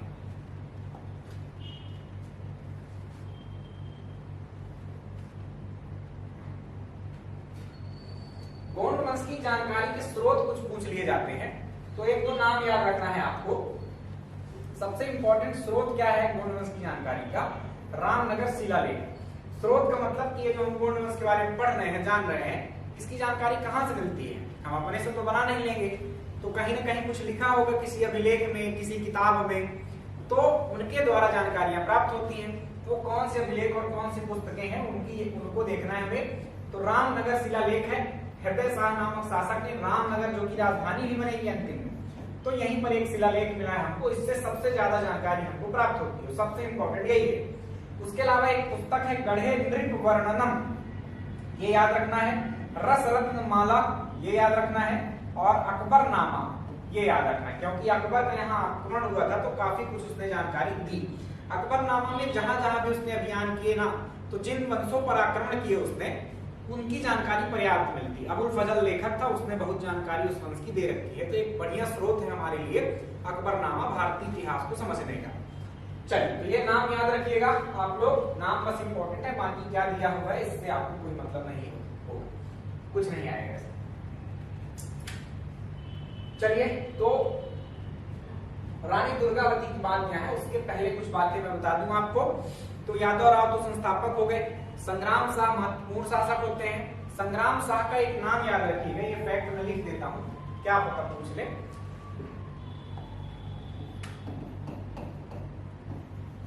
संग्राम शाह के बारे में कुछ जो महत्व की बातें हो सकती हैं पूछा जाए तो एक तो इसका मूल नाम जो था वो क्या था, आम्हणदास था। क्या नाम था, आम्हणदास। संग्राम शाह इसको उपाधि एक्चुअली मिली थी, लेकिन यही नाम पॉपुलर हो गया। संग्राम शाह बहादुर शाह जो था आपका मुजफ्फरीद वंश का, गुजरात का शासक था, उसने यहाँ पर अभियान किए थे जिसमें इन्होंने साथ दिया था उसका, और संग्राम में यानी कि युद्ध में बहुत ज्यादा रोल निभाया इन्होंने, इसके कारण इनको संग्राम शाह की उपाधि दे दी। आम्हणदास थे। पुलत्स्य वंशी इनको कहा गया है इनके पुस्तक या के इनके लेखों में, पुलत्स्य वंशी। पुलत्स्य वंशी कौन है, तो पुलत्स्य वंशी रावण था। तो पुलत्स्य एक ऋषि हुए, सप्तर्षि आप नाम सुने होंगे आपने, सप्तऋषि। उन सप्तऋषियों में से एक पुलत्स्य ऋषि हुआ करते थे जिस वंश का रावण भी था। तो इन्होंने अपने आप को क्या प्रस्तुत किया है, पुलत्स्य वंशी बताने का प्रयास किया है। इससे क्या होता है वंशी वंशी बताने से, कोई कह देता है चंद्रवंशी, कोई सूर्यवंशी, कोई पुलत्स्य वंशी। इससे होता यह है कि प्राचीनता पता चलती है ना। कोई भी वंश अपने आप को सबसे प्राचीन दिखाने का प्रयास करता है तो उस क्रम में वो कहीं ना कहीं अपने आप को सूर्यवंशी, चंद्रवंशी या ऐसे किसी वंश से जोड़कर देखता है। तो पुलत्स्य वंशी थे ये। और इसके अलावा जो आपकी राजधानी सिंगोरगढ़ थी, तो सिंगोरगढ़ में एक किला बना है, तो पूछ लिया जाए सिंगोरगढ़ का किला प्लस जो अगली राजधानी की चौरागढ़ होती है, चौरागढ़ का किला, इनका निर्माण करवाया इन्होंने। इसके अलावा ऐसा कहते हैं, ऐसा मानते हैं, इनके लेखों में लिखा हुआ है कि इनके अधीन 52 गढ़ आते थे। 52 गढ़ इनके अधीन थे। अब 52 गढ़ों का क्या मतलब है, छोटे छोटे केंद्र हैं, जैसे कि भोपाल, जैसे कि किन्नौर, जैसे कि और ये जो चौरागढ़ है, सिंगोरगढ़ तो एक राजधानी होगी, चौरागढ़ भी एक क्या था, गढ़ ही था पहले, बाद में राजधानी बनती है रामनगर। तो ऐसे 52 गढ़ों के क्या थे, शासक थे, ऐसी जानकारी हमको मिलती है। बहुत बड़े क्षेत्र में इनका शासन फैला। तो ये कुछ बातें थी संग्राम शाह के बारे में। संग्राम शाह के एक पुत्र थे, यहीं पर पृष्ठभूमि समझ लेते हैं रानी दुर्गावती के बारे में। संग्राम शाह के जो पुत्र थे हमने अभी नाम देखा है, दलपत शाह। दलपत शाह 1543 ईस्वी में मृत्यु हो जाती है संग्राम शाह की। 1510 या 1513 एक डेट मिलती है, इसी बीच में कहीं संग्राम शाह ने शासन करना प्रारंभ किया था। तो 1543 में जब उनकी मौत हो जाती है तो दलपत शाह शासक बनते हैं। 1543 से 1550 तक है ना, 1543 से 1550 तक का जो काल होता है, इस काल में दलपत शाह ने शासन किया। इसके पहले इनके शासक बनने के पहले ही जब इनके पिता जिंदा थे तब इनकी शादी भी हो गई थी। डेट थोड़ा सा अलग अलग मिलती हैं, कहीं 42 मिल जाती है, कहीं 46 में मिल जाती है। तो शादी कब हुई हमको उससे क्या ही करना है, कौन सा हमको उनकी एनिवर्सरी मनाना है। शादी हुई किससे, रानी दुर्गावती से, यह ध्यान रखिएगा। दलपत शाह एक गोंड थे, गोंड एक जनजाति आपको पता होगा। रानी दुर्गावती कहाँ की थी, तो रानी दुर्गावती आपके चंदेल शासकों की पुत्री थी, है ना। रानी दुर्गावती पर हमारे दलपत शाह की कोई खास उपलब्धि नहीं है। दलपत शाह से रानी दुर्गावती का विवाह हुआ। विवाह के पश्चात क्या हुआ, इनके एक बेटा हुआ, वीर नारायण उसका नाम था। नाम ये सब याद करते चलना है ना। वीर नारायण उनका एक पुत्र हुआ। और दलपत शाह की जब मृत्यु हो गई तो शासक बनना चाहिए था वीर नारायण को, लेकिन वीर नारायण अभी बड़े ही नहीं हो पाए थे, अल्पायु थे, कम आयु के थे। तो जब ये कम आयु के थे तो इनको शासक कैसे बनाए, तो रानी दुर्गावती ने इनको शासक या युवराज घोषित करके एक संरक्षिका के तौर पर यहाँ का शासन की बागडोर जो है खुद संभाल ली। अब रानी दुर्गावती के बारे में हमको बात करनी है। रानी दुर्गावती का जन्म कब हुआ, ये डेट वगैरह सब इंपॉर्टेंट है, कुछ भी आ जाता है। जो 3 महिलाएं हैं आपके यहाँ पर भारत में कम से कम, कौन कौन, तो एक रानी दुर्गावती हो गई, आगे हम रानी अवंतीबाई देखेंगे और आगे हम रानी अहिल्याबाई देखेंगे। तो इनकी डेट जन्म में थोड़ा सा याद रखना पड़ता है क्योंकि दिवस कई मनाए जाते हैं अपने यहाँ, ठीक है। तो 5 अक्टूबर 1524 ईस्वी को इनका जन्म हुआ। कहाँ हुआ यह भी पूछा जा सकता है, तो कालिंजर के किले में इनका जन्म हुआ। किसके यहाँ हुआ, तो कीरत सिंह चंदेल या के सालीमाहन चंदेल भी इनका नाम मिल जाता है। तो कीरत सिंह चंदेल के यहाँ पर इन्होंने क्या लिया, जन्म लिया। रानी दुर्गावती का जन्म दुर्गाष्टमी के दिन हुआ था, इसलिए इनका नाम रानी दुर्गावती रखा गया है ना। 22 वर्ष की अल्पायु में, अल्पायु तो न कहो, उस काल की बहुत ज्यादा थी आयु, 22 वर्ष की आयु में इन्होंने दलपत शाह से विवाह कर लिया। विवाह के पश्चात इनके ससुर की भी मौत और इनके पति की भी मौत। बच्चे के संरक्षक के रूप में इन्होंने शासन करना शुरू कर दिया। इस काल में आप देखते हैं रानी दुर्गावती पर आक्रमण किसका होता है? आपका आक्रमण होता है बाज बहादुर का, जिसको इन्होंने क्या कर दिया था? पराजित कर दिया था। इससे उनके वीरता और सैन्य कौशल का पता चलता है। उसके बाद आक्रमण होता है मुगलों का। 1564 ईस्वी में अकबर का अभियान होता है कहाँ के लिए? गढ़कटंगा या गढ़मंडला के लिए। अकबर स्वयं नहीं आया था। अकबर ने किसको भेजा था? अपने सेनापति को भेजा था। कौन सेनापति था? ये बहुत इंपॉर्टेंट है। आसफ खां। आसफ खां नाम का सेनापति, क्योंकि आजम खां तो चल बसा है ना, अकबर ने उसको 2 बार पटकनी दी थी, तो वही जगह वही है ना, गढ़ा मानिकपुर वाले क्षेत्र में ही ये आसफ खां नियुक्त हुआ था। और इस आसफ खां को भेजा गया कहां पर? गढ़मंडला पर आक्रमण करने के लिए। तो आसफ खां आता है यहाँ और बहुत खतरनाक युद्ध होता है। कहने के लिए हम ऐसा कह ही सकते हैं खतरनाक युद्ध होता है। खतरनाक हुआ कि नहीं, रानी की सेना बहुत कम थी और मुगल सेना बहुत ज्यादा थी, है ना। एक बार तो उसने हल्के में लेकर छोटी सेना के साथ आक्रमण किया आसफ खां ने, तो रानी ने उनको पटकनी दे दी। लेकिन फिर सेना इनकी 50,000 की थी और इनकी तो 4,000 की थी। तो इसके कारण क्या हुआ कि चारों तरफ से रानी घिर गई और अपने बेटे को तो इन्होंने सुरक्षित निकलवा कर चौरागढ़ भिजवा दिया, जो कि आगे राजधानी भी बन जाएगी। चौरागढ़ भिजवा दिया। वहां से वीर नारायण कुछ समय तक शासन करता रहा, मतलब उसके नाम से शासन चलता रहा। पर यहाँ पर रानी क्या हो जाती हैं? घिर जाती हैं। जबलपुर जिले के अंतर्गत अब वो क्षेत्र आता है। नर्रई नाला नाम का क्षेत्र है, बरेला के अंतर्गत आता है। बरेला एक बड़ा क्षेत्र है। तो वहां पर क्या हुआ? रानी घिर गई चारों ओर से, और उन्होंने जब घिरा जाना मुगलों से, तो स्वयं अपनी कटार उठाई और अपनी छाती पर भोंक ली और अपने देश के लिए अपने प्राण न्यौछावर कर दी।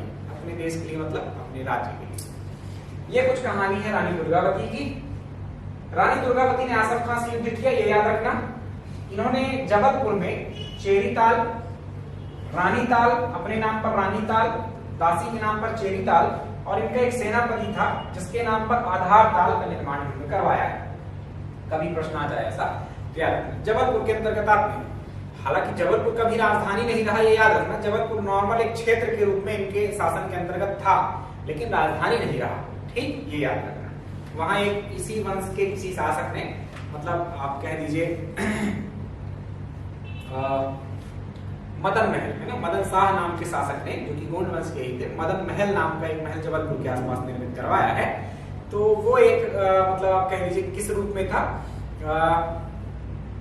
जो पहरेदारी करने के, कि कहीं कोई आक्रमण तो नहीं हो रहा, कोई सेना तो दूर से दिखाई नहीं दे रही, ऐसा कुछ काम में लाया जाता था उसका रानी दुर्गावती के काल में। ठीक, तो ये कुछ बातें हैं। 24 जून, ये डेट याद रखना, 24 जून 1564 को रानी की मृत्यु हुई थी। इनकी समाधि बनी है बरेला नामक स्थान पर जबलपुर में। ठीक, तो ये कुछ बातें थी रानी दुर्गावती के बारे में। संक्षिप्त में मैंने सुनाया है। बहुत सारी स्टोरीज आपको मिल जाएंगी, रानी दुर्गावती को पढ़ना हो, निचोड़ यही है, और अच्छे से जानना हो कि वास्तव में क्या हुआ इस युद्ध वगैरह में, तो आप और डीप में पढ़ सकते हैं। चलिए, प्रश्न आपके यहीं से आएंगे। रानी दुर्गावती के बाद क्या हुआ? वीर नारायण को भेज दिया जाता है चौरागढ़। वहां से कुछ समय तक तो शासन करते हैं वो, कुछ समय में, बहुत कम समय। आसफ खां जो होता है वो आगे भी जाता है, चौरागढ़ जाता है, वहां वीर नारायण को ही मारता है ना। वीर नारायण की मौत को प्राप्त होते हैं और यहाँ से कुछ गोंड वंश की सत्ता समाप्त ही होने वाली होती है कि संग्राम शाह के ही दूसरे बेटे रहते हैं। मतलब एक दलपत शाह थे तो चल बसे, चंद्र शाह नाम के एक शासक व्यक्ति रहते हैं, और उन्होंने क्या किया? अकबर से क्षमा याचना की और अकबर के पास गए। तो अकबर ने 10 गढ़ जो है तो इनको दे दिए कि आप यहाँ पर शासन कर सकते हैं। ये नाम लिखा हुआ है रानी दुर्गावती के बाद चंद्र शाह का। तो 10 गढ़ इनको दे दिए, तो 10 गढ़ों पर ये शासन करते रहते छोटे से क्षेत्र में। और फिर और भी ये बट जाते हैं, धीरे धीरे गढ़ कम होते जाएंगे और इन्हीं के वंशज अलग अलग गढ़ों पर अपना अपना केंद्र बनाकर रहने लगते हैं। उन्हीं गढ़ों में से एक आपका किन्नौर गढ़ रहता है और वहां पर ही आपकी कमलापति हुई, ये याद रखिएगा। चलिए, मधुकर शाह, शिवराज शाह ऐसे कुछ शासक थे। हृदय शाह इस वंश के अंतिम महत्वपूर्ण शासक होते हैं। हृदय शाह जो थे, इन्होंने क्या किया था इस काल में? एक पहाड़ सिंह बुंदेला नाम के व्यक्ति थे, है ना। बुंदेला वंश जब हम पढ़ेंगे तब आएंगे, बुंदेली वंश को गया था। पहाड़ सिंह बुंदेला नाम के व्यक्ति थे। उन्होंने क्या कर दिया? आक्रमण कर दिया था किसके ऊपर? इनकी चौरागढ़ राजधानी हुआ करती थी उस टाइम पर, तो चौरागढ़ पर आक्रमण कर दिया। तो इनको अपनी राजधानी चेंज करनी पड़ी और ये मंडला की ओर खिसक गए और मंडला से 17 किलोमीटर दूर लगभग रामनगर नाम का एक स्थान है, वहां पर बहुत सारे महल वहल भी बने हुए हैं, तो वहां पर इन्होंने अपनी राजधानी बनाई और अपना शासन किया। वहीं रामनगर में ही एक शिलालेख इन्होंने उत्कीर्ण करवाया जिसमें लगभग 52 शासकों के नाम मिलते हैं हमको। 52 शासक अतिशयोक्ति लगता है कि इतने कम समय में कैसे 52 शासक शासन कर लेंगे। 10 साल भी करेंगे तो 52 शासक यदि होंगे तो 520 साल हो जाएगा और इतना लंबा टेन्योर नहीं था इनका। तो वो पूरे शासकों के नाम मिलते हैं, ऐसा इसलिए क्योंकि वो अपनी प्राचीनता दिखाना चाहते थे, इसीलिए इतने सारे नाम थे। उसमें से 2-4-6 नाम काम के अपने को मिलते हैं, उसी से जानकारी हमने काफी कुछ प्राप्त की है। चलिए, यह हो गया हमारा गोंड वंश समाप्त। अब हमारा जो वंश है हम जिसको पढ़ने वाले हैं वह है बुंदेला वंश। कौन सा वंश है प्यारे बच्चों? बुंदेला वंश। कहाँ शासन करेंगे? इनके नाम से ही समझ में आ जाता है हमको कि ये शासन कहाँ करने वाले हैं। तो ये शासन करने वाले हैं बुंदेलखंड में। कहाँ शासन करेंगे? बुंदेलखंड में। मैप आपको याद हो, फिर से बनाते हैं। हमने क्या क्या देखा है अभी? यहां मालवा और निमाड़ का क्षेत्र हमने देख लिया, राइट। इसके अलावा इस क्षेत्र को हमने देख लिया। अब हम कहां चलने वाले हैं? ये है बुंदेलखंड और ये है बघेलखंड। तो ये बचा बुंदेलखंड हमारा, ये बघेलखंड और यहाँ फिर तोमर शासक आएंगे। तो ये 3 वंश और बचे। फटाफट इनको कंप्लीट कर लेते हैं। फटाफट का मतलब इतना भी जल्दी नहीं, काम की बातें छोड़ना नहीं है हमें। चलिए, तो बुंदेल वंश की बात करें हम, तो बुंदेल वंश कब शासन करते थे? भारतीय इतिहास का ऐसा कौन सा समय था जिसमें ये बुंदेलों का शासन रहा? तो आप ये डेट लगभग याद कर सकते हैं कि 16वीं शताब्दी से लेकर 20वीं शताब्दी। 20वीं शताब्दी मतलब जो 1900 से सन 2000 तक का समय था। मतलब जब तक आजाद नहीं हो गए हम, तब तक इनका शासन कहीं ना कहीं हमको छोटे से क्षेत्र में दिखाई देता रहा है। बुंदेलखंड वाले क्षेत्र में ये शासन करते थे। इनकी राजधानी प्रारंभिक ओरछा थी और बाद में इनकी राजधानी पन्ना बनी। एक और बात ऐड कर लीजिए, सबसे प्रारंभिक राजधानी तो इनकी गढ़कुंडार थी। यहां लिख देता हूं, गढ़कुंडार। गढ़कुंडार कहां है? तो निवाड़ी में है। नीचे भी ये बात लिखी हुई है। बुंदेला वंश से पहले बुंदेलखंड क्षेत्र पर खंगार वंश का शासन था जिसकी राजधानी गढ़कुंडार हुआ करती थी। तो ये तो खंगार वंश की राजधानी थी, वहीं पर ये बुंदेला लोग आते हैं और शुरुआती राजधानी गढ़कुंडार ही थी, बाद में ये ओरछा आते हैं। आइए समझा देता हूं इन शासकों को बताते हुए ये बात। सोहनपाल का काल देखिए आप, 1288 ईस्वी से 1299 ईस्वी लिखा हुआ है। मैंने यहाँ इनका बुंदेला वंश का शासन क्या लिखा? 16वीं शताब्दी। 16वीं मतलब 1500 से 1600 के बीच का काल है ये तो आपका 13वीं शताब्दी से शुरू हो रहा है। तो 13वीं शताब्दी में क्या है, थोड़ा सा ये कम महत्वपूर्ण शासक थे, बहुत जानकारी ही नहीं मिलती है इनकी और ना कोई उपलब्धि है इनकी कि हम इनको पढ़ें। तो सोहनपाल को संस्थापक के रूप में आप याद रख सकते हैं एक तौर पर। फिर वास्तविक संस्थापक आप रुद्र प्रताप सिंह बुंदेला को याद रखिएगा, जिसने 1501 ईस्वी में ओरछा को बसाया और यहीं से अपना शासन संचालित करना शुरू किया। तो हमने इसी काल को लिख रखा है यहाँ पर, राइट। मुख्य रूप से जो बुंदेलों का शासन शुरू होता है वो रुद्र प्रताप बुंदेला से शुरू होता है, जो कि ओरछा से शुरू हुआ है। क्लियर? तो आइए, रुद्र प्रताप सिंह बुंदेला 1501 से 1531 जो कि वास्तविक संस्थापक थे। कई बार ऐसा शब्द ना मिले वास्तविक संस्थापक, तो केवल संस्थापक मिल जाए तो भी आपको बहुत चिंता नहीं करना है। रुद्र प्रताप सिंह के बाद बनते हैं भारती चंद बुंदेला, देन मधुकर शाह बुंदेला, देन राम शाह।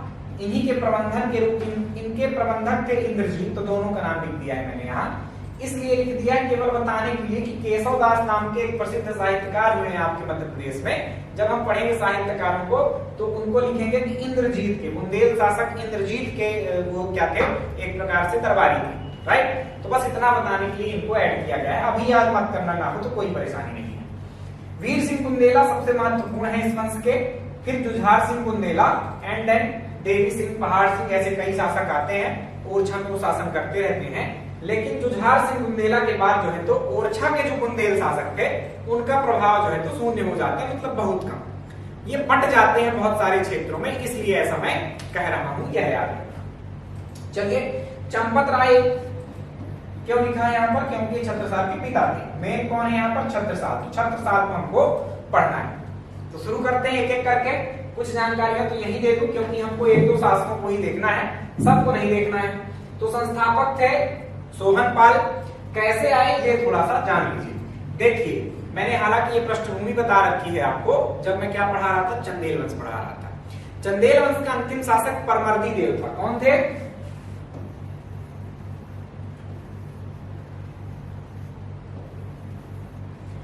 ये चंदेल क्षेत्र है, राइट। यहां पर ये खजुराहो राजधानी थी और चंदेलों की राजधानी यही बाद में चेंज होती रहती है, कालिंजर होती है और ऐसे ही यहां शासन ये करते रहते हैं। बाद में महोबा हो जाती है, यहां शासन करते रहते हैं, ठीक है। यहां से राजस्थान साइड से आक्रमण होता है पृथ्वीराज चौहान का 1182 ईस्वी में।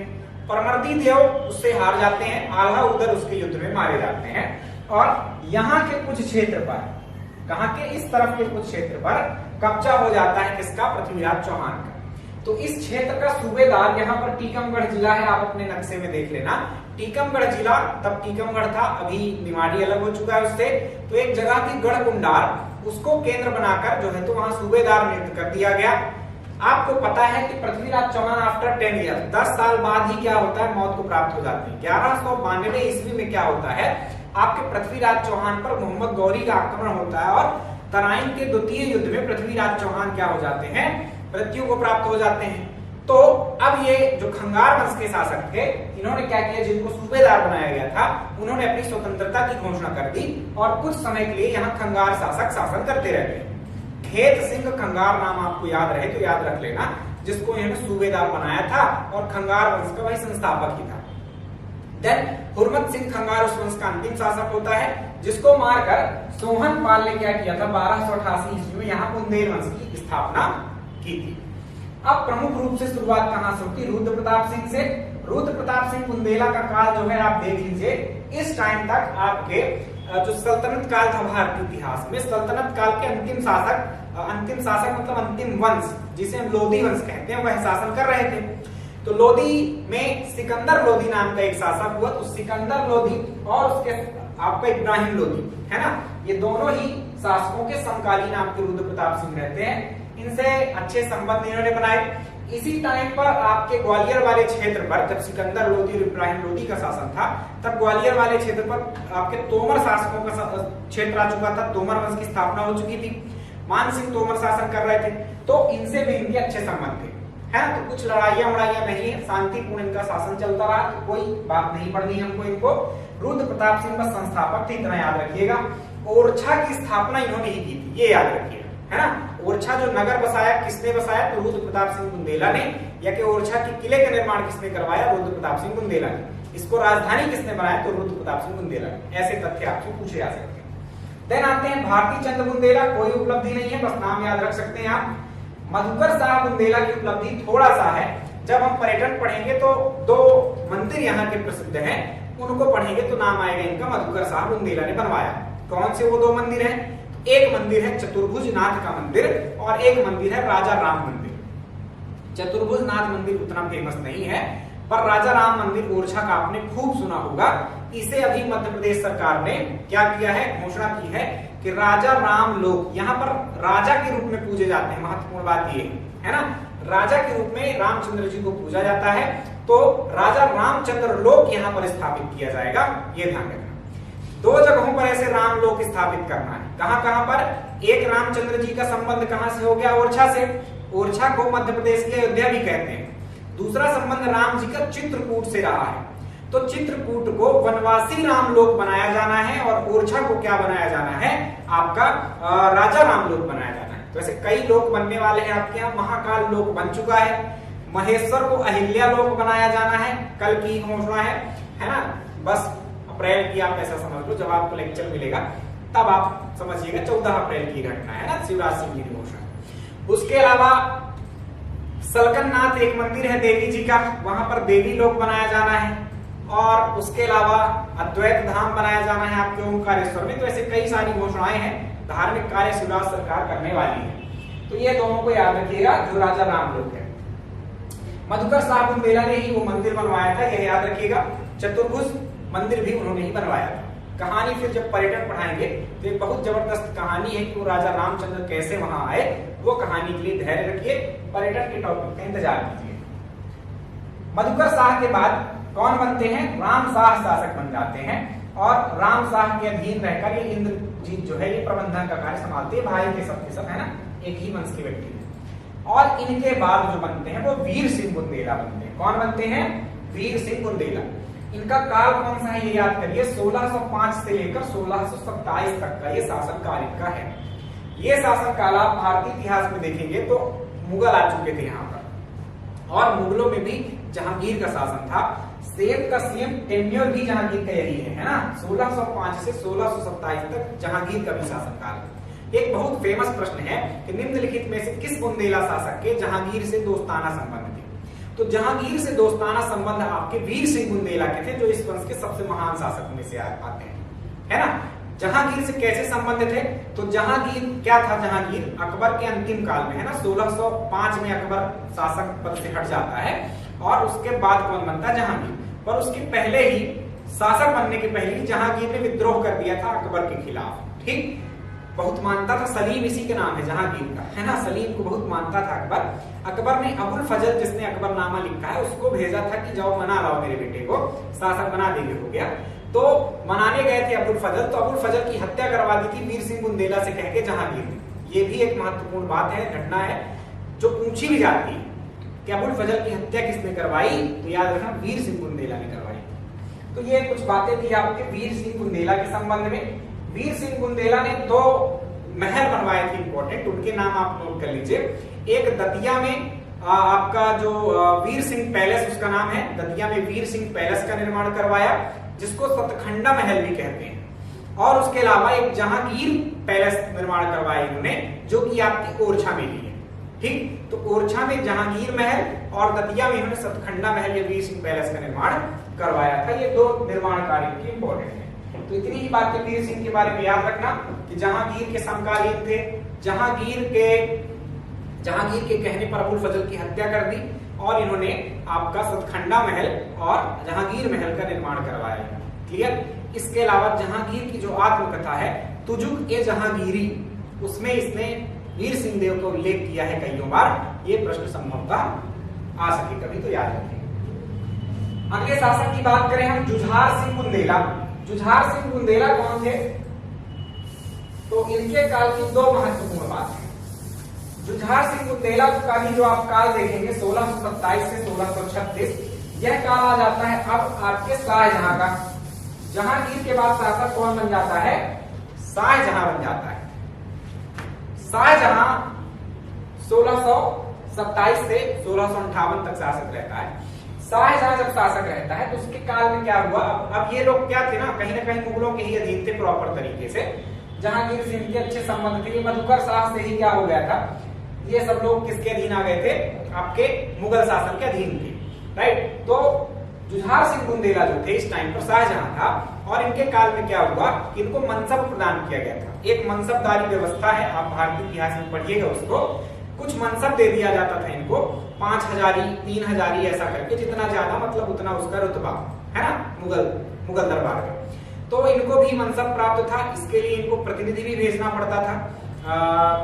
जैसे कि ये स्वयं उस टाइम पर मुगल दरबार में रहा करते थे, जो कि जुझार सिंह बुंदेला थे।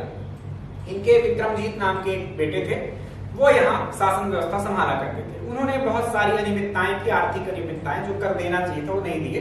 शाहजहां को उसकी खबर लग जाती है और जैसे ही यह बात पता चलती है जुझार सिंह को, तो जुझार सिंह वहां से भाग आते हैं मुगल दरबार से और यहाँ आकर अपने बेटे के साथ शाहजहां के खिलाफ विद्रोह कर देते हैं, स्वतंत्रता की घोषणा कर देते हैं। लेकिन शाहजहां से जीत तो पाएंगे नहीं, उसने अपनी सेना भेजी और इनको पकड़ लाया गया। माफी वाफी मांगी इन्होंने, वापस से इनको मौका दिया गया कि चलो फिर से संभालो। पर सेनापति के रूप में वही मनसबदारी व्यवस्था थी, तो मनसब दिया गया था इनको, तो सेना के रूप में इनको जाना पड़ता था जहां आक्रमण होते थे। तो दक्षिण में विद्रोह चल रहा था, तो इन्हें दक्षिण की ओर भेज दिया गया था विद्रोह दबाने के लिए। दक्षिण से ये आते वक्त चौरागढ़ पर आक्रमण कर देते हैं। पहाड़ सिंह वाला बात है ना जो मैंने पीछे बताई है, ये भी चौरागढ़ पर आक्रमण कर देते हैं। चौरागढ़ पर आक्रमण कर दिया इन्होंने, तो क्या हुआ, इस टाइम पर गोंड शासन था वहां पर, और गोंड आपको भी पीछे पता चल चुका है कि किसके अधीन थे, मुगलों के ही अधीन आ चुके हैं। तो मुगलों के अधीन एक वंश पर इन्होंने आक्रमण कर दिया, वहां से काफी धन लूट लिया। अब ये बात भी इन्होंने ऊपर तक नहीं पहुंचाई, कुछ 1 करोड़ धन था जो ये लिए घूमते रहे शाहजहां के विद्रोह के रूप में। शाहजहां ने औरंगजेब को भेजा अपने बेटवा को, और औरंगजेब ने ढूंढ निकाला इनको मार दिया गया किसी जंगल में, और इनका सर जाकर मुगल दरबार में प्रस्तुत कर दिया गया। इसके बाद शासक बनते हैं आपके इनके जुझार सिंह के बाद देवी सिंह बुंदेला, आगे चलकर पहाड़ सिंह बुंदेला, ऐसे शासक कमजोर शासक आते हैं। जुझार सिंह की बात इतनी ही याद रखिएगा। जुझार सिंह के 2 तथ्य, एक याद रहना कि शाहजहां के खिलाफ विद्रोह किसने किया था, तो जुझार सिंह ने। दूसरी बात ये याद रखिएगा, इनके काल में एक महत्वपूर्ण इनके भाई थे हरदौल। तो कभी पूछा जाए कि हरदौल किनके भाई थे या किनके काल से संबंधित हैं, तो वो याद रखना जुझार सिंह से। जुझार सिंह के छोटे भाई थे राजा हरदौल। हरदौल की कहानी बहुत फेमस है। ऐसा कहा जाता है कि बहुत प्रेम था किसके बीच में, हरदौल और उनकी भाभी के। प्रेम किस तरह वाला, भाभी और देवर वाला, है ना। तो बहुत प्रेम था, पर कुछ लोग जलने लगे थे इस बात से, और उन्होंने राजा के कान भरने शुरू कर दिए जुझार सिंह के। कहा कि इनके नाजायज संबंध हो सकते हैं। राजा को ऐसा लगा भी, और उसने क्या कर दिया, हरदौल को विष देने का ऑर्डर दे दिया, आदेश दे दिया अपनी पत्नी को। पत्नी ने कहा कि मेरे से तो ना हो पाएगा। जब ऐसी बात पता चली हरदौल को, तो उन्होंने खुद ही विष पी लिया और अमर हो गए। आज भी बुंदेलखंड में हरदौल की मनौती और हरदौल की बहुत सारी लोकोक्तियां वगैरह चलती हैं। तो हरदौल की घटना किससे जुड़ी हुई, जुझार सिंह से, इतना याद रखना है। अब यहाँ पर देखो क्या हुआ, यहाँ से जुझार सिंह के बाद से ही लगभग क्या ओरछा दरबार का प्रभाव शून्य हो जाता है, शाहजहां की जब से विद्रोह किया इन्होंने। अब मुगल दरबार ही क्या कर देता था, यहाँ शासक नियुक्त कर देता था, ठीक। तो बस वो अपना टेम्परेरी शासन करते रहते, तो कोई भी ऐसा महान शासक नहीं हुआ जिसने कोई उपलब्धि हासिल की हो। और ये ओरछा का वंश चलता रहा जब तक आजाद नहीं हुए हम, है ना। एक केंद्र के रूप में यहाँ भी शासन, छोटे राज्य के रूप में ना, पूरा विशाल बुंदेलखंड नहीं। अब यहाँ तक आते आते आप ये समझ लीजिए कि बुंदेलखंड का जो क्षेत्र था मुगलों ने बहुत बांट दिया था, वही बुंदेलों के ही बीच। बुंदेल क्या, एक जाति के रूप में आप समझिए, राजपूत के रूप में। तो उन्हीं भाई बंधों को ही, कोई चंदेरी पर शासन कर रहा है, कोई दतिया पर शासन कर रहा है, कोई पन्ना पर शासन कर रहा है, ऐसे केंद्रों के रूप में बढ़ गए थे ये बुंदेली, ठीक है। तो इसी काल में चंपत राय ने क्योंकि मदद की थी किसकी, चंपत राय एक व्यक्ति हुए बुंदेल परिवार के ही। चंपत राय ने औरंगजेब की किसी अभियान में सहायता की, उससे प्रसन्न होकर, हालांकि इनको वंश से भी अपने मतलब परिवार से भी इनको काफी जागीरें मिली थी, पर औरंगजेब ने वो और बढ़ा दी, और ये यमुना से लेकर ओरछा तक का काफी बड़ा एक क्षेत्र इनको चंपत राय को प्राप्त हुआ। लेकिन आगे चलकर चंपत राय ने औरंगजेब की नीति से असंतुष्ट होकर विद्रोह कर दिया औरंगजेब के खिलाफ। चंपत राय की बात मैं कर रहा हूँ, औरंगजेब अब शासक हो चुका है, तो चंपत राय ने विद्रोह कर दिया औरंगजेब के खिलाफ, और औरंगजेब ने अपनी सेना इनके पीछे लगा डाली। बहुत भागते फिरे यहाँ वहां, जगह कोई संरक्षण देने को तैयार नहीं। इन्हीं के सब रिश्तेदार ही थे आसपास के जो शासक थे, कि ओरछा पे जो शासन कर रहे थे, जो दतिया में कर रहे थे, जो चंदेरी में कर रहे थे, ये सब कौन थे, भाई बंधु थे। लेकिन किसी ने सहायता नहीं की, है ना, क्योंकि वो सब के सब मुगलों के अधीन ही थे, और इन्होंने विद्रोह किया था उनके खिलाफ कि हमको भी मरवा दोगे तुम, तो ऐसा काम तो कर ही रहे हो।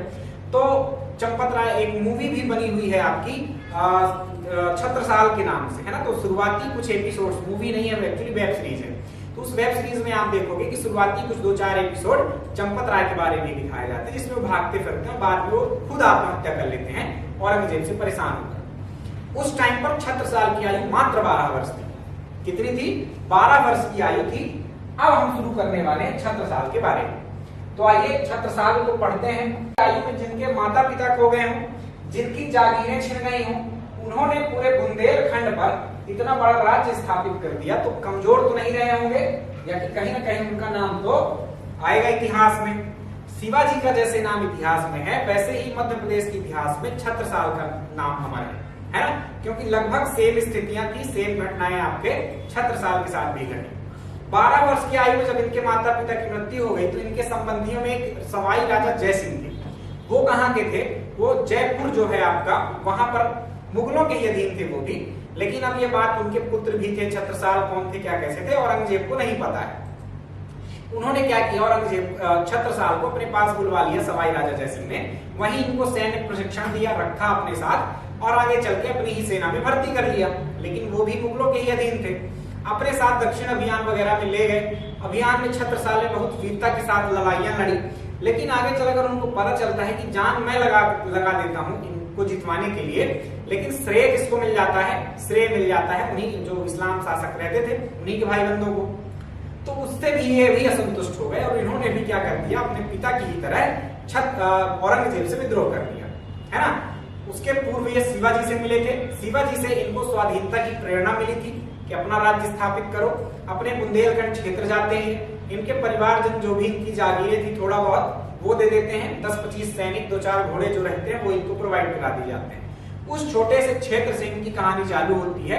इन्होंने अपना केंद्र पन्ना को बनाया और वहां से अपने राज्य को फैलाना शुरू कर दिया। और आप जानते हैं कि इनका राज्य कितना बड़ा था। इत चंबल उत नर्मदा, इत चंबल उत टोंस, इत यमुना उत नर्मदा, ऐसी आपने कहीं ना कहीं कथानक सुने होंगे। तो इसका क्या मतलब, एक तरफ चंबल है, दूसरी तरफ टोंस नदी है, उत्तर में यमुना है और दक्षिण में नर्मदा है। इतना विशाल साम्राज्य इन्होंने स्थापित कर दिया था आगे जाकर। तो चलिए एक एक करके, अब ये तो निचोड़ था, अब एक एक करके तथ्यात्मक बातें भी हम करते चलेंगे। चंपत राय के पुत्र थे, ये तो मेरी कहानी से ही आपको याद हो गया होगा। बुंदेल केसरी के नाम से ये प्रसिद्ध हुए। यह एक इनकी उपाधि है, बाद में दी गई जब इन्होंने इतने सारे काम कर दिए, ये याद रखना है। मुगलों के अधीन सेनापति के रूप में थे, ये भी आपको बता दिया मैंने कहानी में। औरंगजेब के खिलाफ इन्होंने विद्रोह कर दिया, यह भी अपनी कहानी में आ गया। इन्होंने अपना शासन स्थापित किया 1678 ईस्वी में और पन्ना को अपनी राजधानी बनाई, यह भी मैंने आपको बता दिया। तो अब इसके आगे की कहानी क्या होती है, शासक बन जाते हैं, बड़े क्षेत्र पर इन्होंने अपना साम्राज्य स्थापित कर दिया। क्या होता है आगे चलकर, औरंगजेब भी इनसे बाद में बहुत परेशान हो जाता है और उसने कहा कि इनसे लड़ना व्यर्थ ही है, और अपने यहाँ बुलवाते हैं, इनका सम्मान करते हैं और एक उपाधि देते हैं राजा की। तो कभी प्रश्न आ जाए कि राजा की उपाधि छत्रसाल को किसने दी थी, तो ये याद रखना स्वयं औरंगजेब ने दी थी, जिसके खिलाफ इन्होंने विद्रोह किया। बाद में अच्छे संबंध हो गए। 1707 ईस्वी में औरंगजेब की मौत हो जाती है क्योंकि इनकी संधि हो चुकी थी। लेकिन अगले जो शासक आते हैं मोहम्मद शाह रंगीला, औरंगजेब के बाद नहीं, औरंगजेब के 2-4 शासक छोड़ने के बाद लगभग 1719 ईस्वी में मोहम्मद शाह रंगीला नाम का एक मुगल बादशाह बनता है। और उसके काल में वही कड़ा मानिकपुर से ही सारे आक्रमण होते थे मध्य प्रदेश की ओर। वहां का एक सूबेदार था जिसका नाम था मोहम्मद शाह बंगस, राइट। तो मोहम्मद शाह बंगस ने छत्रसाल पर आक्रमण कर दिया, बुंदेलखंड पर आक्रमण कर दिया। उसकी सेना बहुत बड़ी थी, छत्रसाल जीतने में असमर्थ लग रहे थे, चारों ओर से घेर लिया था इनके किले को। तो इन्होंने सहायता मंगवाई थी गुप्त द्वार से, गुप्त सुरंगें वगैरह होती थी किलों में, तो वहां से भेजा था इन्होंने कुछ संदेश। बाजीराव प्रथम, मराठा शासक जो थे बाजीराव प्रथम, जो कि बहुत महान हुए। बाजीराव मस्तानी आपने मूवी देखी होगी, वही वाले बाजीराव, 20 लड़ाइयां लड़ी, एक भी लड़ाइयों में नहीं पराजित हुए, वो वाले बाजीराव। उनको सहायता, उनको संदेश भेजा और उन्होंने सहायता करने का भी हाँ कर दिया। और वो किला घेर कर खड़ा था, पीछे से उसको घेर लिया गया और बाजीराव ने उसको दौड़ा दौड़ा कर भगा दिया यहाँ से, ठीक। और मस्तानी जो उनकी बिटिया थी छत्रसाल की, छत्रसाल ने 2 विवाह किए थे, एक हिंदू रानी से और एक उनकी मुस्लिम पत्नी थी। मुस्लिम पत्नी से एक मस्तानी नाम की कन्या उत्पन्न हुई थी, जिससे प्रेम हो गया आपके छत्रसाल को, बाजीराव को। और बाजीराव अपने साथ उनको ले जाते हैं, विवाह करते हैं, अपने साथ रखते हैं। बाकी जो स्टोरी दिखाई है आपको मूवी में, लगभग वैसी ही कहानी होती है। उनके एक बेटा भी होता है, ठीक। चलिए, और वो बेटा शायद शेर शाह नाम रहता है, मुझे एग्जैक्टली तो नहीं याद आ रहा। पानीपत का जो तृतीय युद्ध होता है उसमें बेचारा को मारा जाता है, ठीक, लड़ते हुए मराठों की ओर से। पेशवा बाजीराव ने इनकी मदद कर दी। मोहम्मद शाह बंगस ने आक्रमण किया, ये फैक्ट है। किसने आक्रमण किया? मोहम्मद शाह बंगस ने। किसने मदद की? पेशवा बाजीराव ने, ठीक है। अब इन्होंने कुछ निर्माण कार्य भी करवाए हैं। गुरु प्राणीनाथ थे इनके, उन्हीं के नाम पर पन्ना में एक बहुत प्रसिद्ध प्राणीनाथ मंदिर है, बहुत शानदार है। बुंदेल वंश को काफी कुछ जानना हो तो आप वहां जा सकते हैं। छतरपुर नामक नगर बसाया, साथ ही पन्ना नगर बसाया था, तब जाकर उन्होंने इसको राजधानी बनाई। कवि भूषण हुए आपके, जिन्होंने छत्रसाल दशक लिखा हुआ है इनके ऊपर। आपके शिवाजी के ऊपर भी उन्होंने ग्रंथ लिखा है, शिवा बावनी, ठीक, और इनके ऊपर छत्रसाल दशक। तो ये कुछ तथ्य थे छत्रसाल के आपके, ठीक। बुंदेल केसरी कहते हैं, राजा की उपाधि औरंगजेब ने दी, बंगस से इनका युद्ध हुआ, औरंगजेब के खिलाफ विद्रोह किया, ऐसी सारी बातें आपसे पूछी जा सकती हैं। क्लियर? तो यहीं तक हमको पढ़ना है बुंदेल वंश। बहुत वैरायटी हो जाती है, यहाँ से बहुत भागों में ये बढ़ जाते हैं, 14-15 इनके छोटी छोटी रियासतें हो जाती हैं, बुंदेलखंड के अंतर्गत ही। उन सबको हमें नहीं देखना है प्रीलिम के दृष्टिकोण से, मेंस में फिर हम देखेंगे कि उनका क्या करना है। ठीक, अभी आप प्रश्न सॉल्व करिएगा, सब के सब बनेंगे, निश्चित रूप से बनेंगे, चाहे जिस पुस्तक को आपको उठाना हो, जो जिसको आप कठिन मानते हो उसको उठा लेना, जो भी तथ्य यहाँ शामिल है वो निश्चित ही आपसे बनने वाला है। अगला जो वंश है हमारा वह कौन सा है? बघेल वंश। तो आइए अब बघेल खंड की ओर चलते हैं। हमने 4 वंश कंप्लीट कर दिए मध्यकाल के जो राजवंश है ना, उसमें से अब कौन सा आ रहा है हमारा? बघेल राजवंश आ रहा है। तो बघेल राजवंश को देख लेते हैं क्या है इनके साथ। इनका टाइम ड्यूरेशन देखिए तो जो भी हमने सारे वंश पढ़े हैं उनमें से सबसे पुरानी शुरुआत तो इन्हीं की होती है, क्योंकि प्रमुख जो शासक हुए ना इस काल के, इस वंश के, वो मध्यकाल से ही संबंधित थे। उनका संबंध कहीं ना कहीं आपके सिकंदर लोदी या कि बहलोल लोदी या कि आपके इब्राहिम लोदी या कि आगे चल के अकबर से या शाहजहां से, इनसे रहे थे, इसलिए इनको हम मध्यकाल में ही शामिल करते हैं। हालांकि इनकी शुरुआत कहां से हो जाए? पूर्व मध्यकाल से एक प्रकार से, राइट, और मध्यकाल में हम इनको शामिल करते हैं और आधुनिक काल तक रहते हैं ये, मतलब आजादी तक। 1236 से 1947 या 48 कहिए आप, या कि 47 कह दो, कोई दिक्कत नहीं है ना। जब आप क्वालिटी पढ़ेंगे तो मैं आपको बताऊंगा कैसे 47-47। जब हम आजाद हो गए ना तो फिर यहाँ पर राज्यों का गठन शुरू हो गया था, तो विंध्य प्रदेश में ऐसी कोई दिक्कत नहीं थी, मंत्रिमंडल गठित हो गया था। बाद में ये 1950 में जाकर भारत संघ का हिस्सा बनता है, तो यहाँ पर कोई डेट डालना महत्वपूर्ण नहीं है। चले तो आगे देखें, क्षेत्र कौन सा था? बघेलखंड था। बघेलखंड कौन सा क्षेत्र है? तो जिसमें शहडोल, अनूपपुर, उमरिया, आपका रीवा, सतना, पन्ना है ना, सीधी, सिंगरौली, ये सारे रीजन आए आपने, तो ये आपका बघेलखंड है। प्रारंभिक राजधानी इनकी गहोरा रहेगी। गहोरा कहाँ है? तो याद रखना बांदा जिले में आता है किला गहोरा। बांधवगढ़ इनकी राजधानी हुई आगे चलती, जो कि उमरिया में है, और आगे चलती रीवा राजधानी हुई, जिसके नाम पर रीवा स्टेट के नाम से इनका राजवंश जाना जाता है। कौन कौन से प्रमुख शासक हुए इस काल के? तो नाम याद रखना है, व्याघ्रदेव, ये इस वंश के संस्थापक थे। फिर इस वंश के महान शासकों की बात करें जिन्होंने इस राज्य को बढ़ाया, उसमें वीर सिंह देव आते हैं। वीर सिंह देव आप देख कर चलिए कितने सारे आ रहे हैं, कंफ्यूजन नहीं होना चाहिए आपको। अभी पीछे ही हमने पढ़ा किसमें? बुंदेल वंश में। बुंदेल वंश के वीर सिंह बुंदेला, वो काफी प्रसिद्ध है शासक, तो उस वंश की याद रखिए। ये भी काफी प्रसिद्ध है ना वीर सिंह बुंदेला, बघेल वंश के, इन्होंने बहुत सारे काम किए। तो वीर सिंह जो बघेल थे वो भी महत्वपूर्ण हो गए। एक और वीर सिंह हम देखेंगे, वीर सिंह देव। अभी अगला वंश हम तोमर वंश पढ़ेंगे, वो उस वंश के संस्थापक ही हो जाएंगे। तो 3 वीर सिंह नाम से शासक आएंगे आपके, ये याद रखना है। तो वीर सिंह 1500 से 1540, राजा रामचंद्र 1555 से 1592, विक्रमादित्य 1592 से 1524, अनूप सिंह 1640 से 1660 ईस्वी, भाव सिंह 1660 से 1690, गुलाब सिंह, मार्तंड सिंह। इनमें से आपको किसको किसको पढ़ना है? तो वीर सिंह को देख लेंगे, राजा रामचंद्र को देख लेंगे, और मार्तंड सिंह जो कि अंतिम शासक थे उनको देख लेंगे। ठीक, तो वीर सिंह का काल आप देखिए ध्यान से, 1500 से 1540 ईस्वी का काल है। इस काल में आपके यहाँ पर जो दिल्ली में शासन था वो किसका शासन था? लोधी वंश का शासन था। लोधियों में भी किसका था? सिकंदर लोधी। सिकंदर लोधी के यदि काल याद करना होगा आपको तो 1479 है ना, 1489 टू आपका 1517 तक शासन रहता है। तो 1570 तक कौन रहेगा? 17 तक आपका सिकंदर लोधी।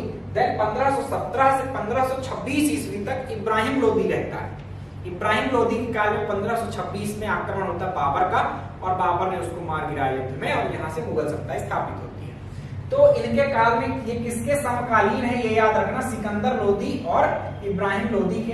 इनसे अच्छे संबंध थे इनके, है ना। एक आध बार शुरू में आक्रमण भी हुए, लेकिन बहुत कुछ कर नहीं पाए, है ना। तो साम्राज्य इनका बना रहा।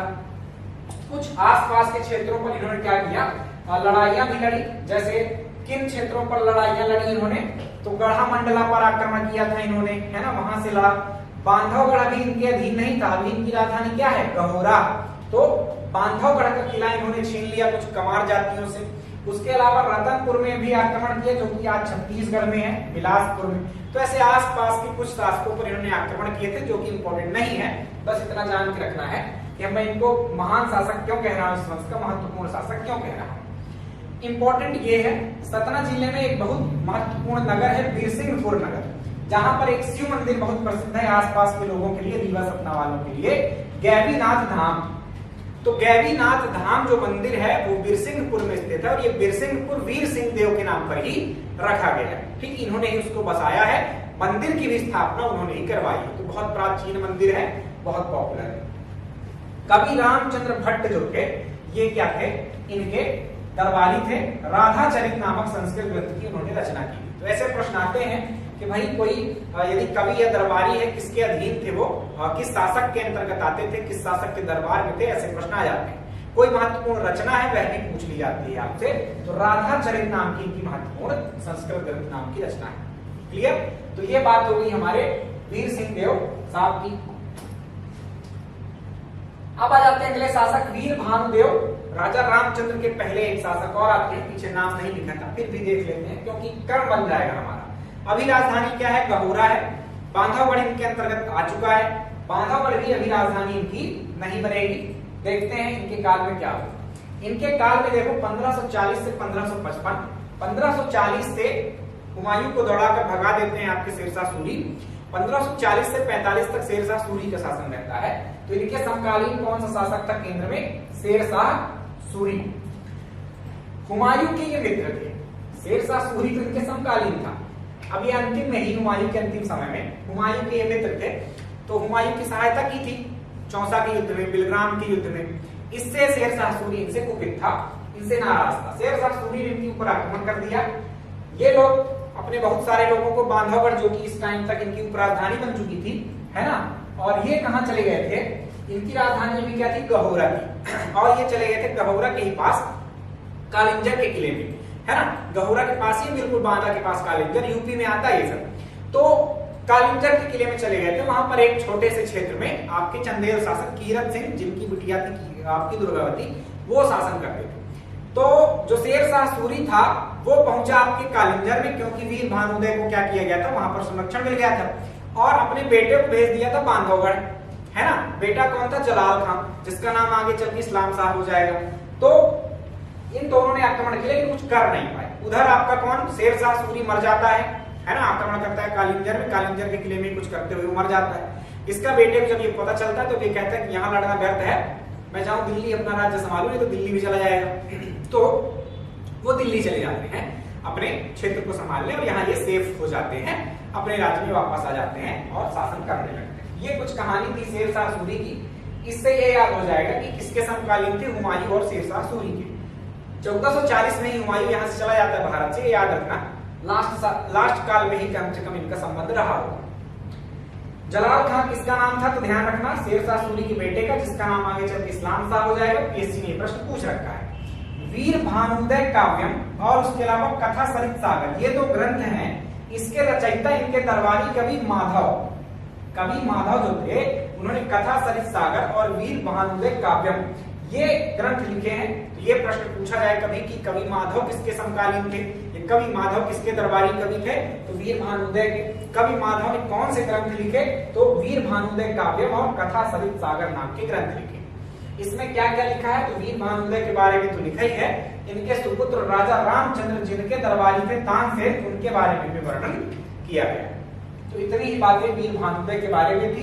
अगले शासक की बात करें जो कि आपके रामचंद्र हुए, जो कि आप पॉपुलर के दृष्टिकोण से, महान क्या थे कौन थे ऐसा मत कहो इसमें किसी को, पॉपुलर सबसे ज्यादा, क्योंकि उनके शासनकाल के अंतर्गत आपके तानसेन थे, इसलिए वो पॉपुलर हैं। तो राजा रामचंद्र के बारे में संक्षिप्त में आइए देखते हैं क्या है राजा रामचंद्र। तो इनका काल देख लो आप, 1555 से 1592। इस ड्यूरेशन से आप अंदाजा लगाओ कि अब दिल्ली में शासन किसका था। तो दिल्ली में इस टाइम पर शासन चल रहा था हमारे आपके अकबर का। 1556 ईस्वी में पानीपत का द्वितीय युद्ध होता है, जिसमें हेमू को ये पराजित करता है अकबर, और वहां शासक बन जाता है। तो ये किसके समकालीन थे, अकबर के समकालीन थे। कभी प्रश्न आए तो याद रखना, आने वाले प्रश्न है ये सबके साथ। यही शासक थे जिन्होंने अपनी राजधानी अब क्या कर दी, बांधवगढ़ बना ली। गहोरा पहले राजधानी थी। पीएससी ने प्रश्न पूछ रखा है कि बघेल शासकों की प्रारंभिक राजधानी क्या थी, गहोरा थी। ये प्रश्न है, किसी से नहीं बना था, ठीक। तो ये याद रखना, गहोरा। दूसरी राजधानी बनती है इनकी बांधवगढ़, जो कि राजा रामचंद्र ने बनाई। और आगे चलकर राजा रामचंद्र के बाद आगे विक्रमादित्य आएंगे, उन्होंने राजधानी रीवा कर दी थी। ठीक, तो अभी इनके बारे में जान लें। 1564 ईस्वी में राजा रामचंद्र के संगीतकार जो थे तानसेन, उनकी असाधारण जो प्रतिभा थी उससे प्रेरित होकर अकबर ने जलाल खां कुर्ची को भेजा यहाँ बघेलखंड और तानसेन को मंगवा लिया। है ना, मना भी नहीं कर सकते थे, इनकी क्या औकात औकात का मतलब भाई उनके अधीन थे, लड़ते भी तो कहां जीत पाते, है ना। एक तोप मिली तानसेन के बदले जो कि रीवा के किले में रखी हुई है, और तानसेन को किसने ले लिया? जलाल खां ले गया। किसने मंगवाया? अकबर ने। तो ये प्रश्न खूब पूछा जाता है कि तानसेन मूल रूप से किसके दरबारी कवि थे? तो तानसेन मूल रूप से रामचंद्र के दरबारी कवि थे, जो बाद में अकबर के दरबार में गए और नवरत्नों में से एक रहे। कौन ले गया था, यह तक प्रश्न पूछा जाता है। जलाल खां कुर्ची का नाम याद रखना है। यहाँ पर एक कवि हुए राजा कवि गोविंद, है ना, तो कहीं कवि माधव, कवि गोविंद, कवि रामचंद्र पीछे आ चुके हैं, है ना, तो ध्यान रखना इन कवियों के नाम। कवि गोविंद ने एक रचना रची है रामचंद्र यशः प्रबंध। ये एक्चुअली कवि गोविंद अकबर के दरबारी थे, है ना। कवि गोविंद अकबर के दरबारी थे, जिन्हें अकबरिया कालिदास भी कहा जाता है। इन्होंने राजा रामचंद्र पर एक ग्रंथ लिखा, रामचंद्र यशः प्रबंध।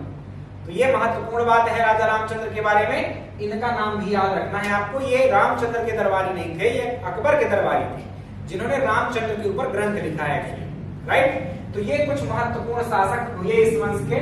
अगले एक और शासक की बात करें हम यदि, तो विक्रमादित्य होते हैं, जिन्होंने राजधानी बांधवगढ़ से चेंज करके रीवा कर दी, है ना। इनके बारे में केवल इतना ही याद रखना है कि विक्रमादित्य ने राजधानी क्या की थी? बांधवगढ़ से चेंज करके रीवा कर दी। विक्रमादित्य के बाद बीच के शासक भाव सिंह, गुलाब सिंह, कोई मतलब नहीं इनका, अनूप सिंह वगैरह का। मेन शासक आपके आते हैं, अंतिम शासक जिनके बारे में थोड़ा सा ही जानना है आपको, मार्तंड सिंह। मार्तंड सिंह क्या थे? तो मार्तंड सिंह बघेल वंश के अंतिम शासक थे। क्या थे? अंतिम शासक हुए। ये देखिए अनूप सिंह होते हैं, विक्रमादित्य आप समझ गए पीछे।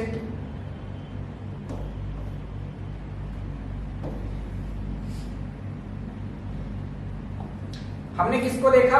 व्याघ्रदेव को देखा, है ना। व्याघ्रदेव संस्थापक थे। ये कहां से आए थे? एक और प्रश्न आए। तो ये जो बघेल शासक थे, ये जो बघेल शासक थे, बाघेला नामक जगह से गुजरात से आए थे। कहां से आए थे? गुजरात। ये प्रश्न याद रखना। ये बघेल जो राजपूत थे वो कहां से आए? तो चालुक्यों की ही एक शाखा थी। चालुक्य कौन से? जो कि गुजरात में शासन करते थे। मेरे प्रीवियस लेक्चर्स में बहुत बार मैं इनकी चर्चा कर चुका हूं। तो चालुक्य या सोलंकी वंश जो कि गुजरात के अनहिलवाड़ से शासन करते थे, वहां की एक शाखा थे, उन्हीं की एक शाखा थे। बघेला नामक जगह पर शासन करते थे, इसलिए उन्हें बघेल कहा गया है ना। थे उसी चालुक्य वंश के ही, सोलंकियों की, लेकिन बघेला कहलाए बाद में, और आगे यहाँ आकर आपके बघेल हो गए। इन्हीं के कारण बघेल का नाम पड़ा है। व्याघ्रदेव की बात हो गई, वीर सिंह की बात हमने कर ली, रामचंद्र की बात कर ली, विक्रमादित्य की बात कर ली, रीवा राजधानी हो गई। अनूप सिंह, इनके नाम पर एक जिला बना हुआ है, अनूपपुर। ये याद रख सकते हैं आप, अनूपपुर जिले के नाम किसके ऊपर है? तो रीवा रियासत के राजा अनूपपुर के नाम, अनूप सिंह के नाम। भाव सिंह बस नाम याद रख सकते हैं, गुलाब सिंह बस नाम याद रख सकते हैं, इनके पिता थे मार्तंड सिंह के। मार्तंड सिंह इस वंश के अंतिम शासक होते हैं। मार्तंड सिंह के बारे में और याद रखिएगा कि व्हाइट टाइगर के लिए रीवा प्रसिद्ध है। तो व्हाइट टाइगर को, जो पहला व्हाइट टाइगर है, उसको पकड़ने का काम किसने किया था? तो राजा मार्तंड सिंह ने ही किया था। सफेद टाइगर जिसका नाम मोहन हुआ था, और गोविंदगढ़ का किला वहां बहुत प्रसिद्ध है, उसको रखने के लिए ही इन्होंने गोविंदगढ़ का किला बनवाया। तो गोविंदगढ़ के किले में इसको रखा गया व्हाइट टाइगर मोहन। तो किसने पकड़ा व्हाइट टाइगर मोहन को? तो राजा मार्तंड सिंह ने। इन्होंने, अब ये काल कौन सा है आपको पता है? जब हम आजाद हो रहे थे, तो जो बघेलखंड था और बुंदेलखंड था, इनको मिलकर एक राज्य बन चुका था हमारा विंध्य प्रदेश। तो विंध्य प्रदेश के राज प्रमुख भी नियुक्त हुए थे, और उस विंध्य प्रदेश को भारत संघ में शामिल करने का श्रेय भी इन्हीं को जाता है। तो ये कुछ तथ्यात्मक बातें जिनको आपको याद रखनी चाहिए मार्तंड सिंह के बारे में। तो ये कुछ हमारे वंश खत्म हो गए। बघेल वंश खत्म हो गया, आपका बुंदेल वंश खत्म हो गया, आपका गोंड वंश खत्म हो गया, मालवा की सल्तनत जान ली हमने, निमाड़ की जान ली। एक वंश और बचता है जिसमें एक ही महत्वपूर्ण शासक है जिनको हमको पढ़ना है। तो आइए फटाफट इसको देख लेते हैं।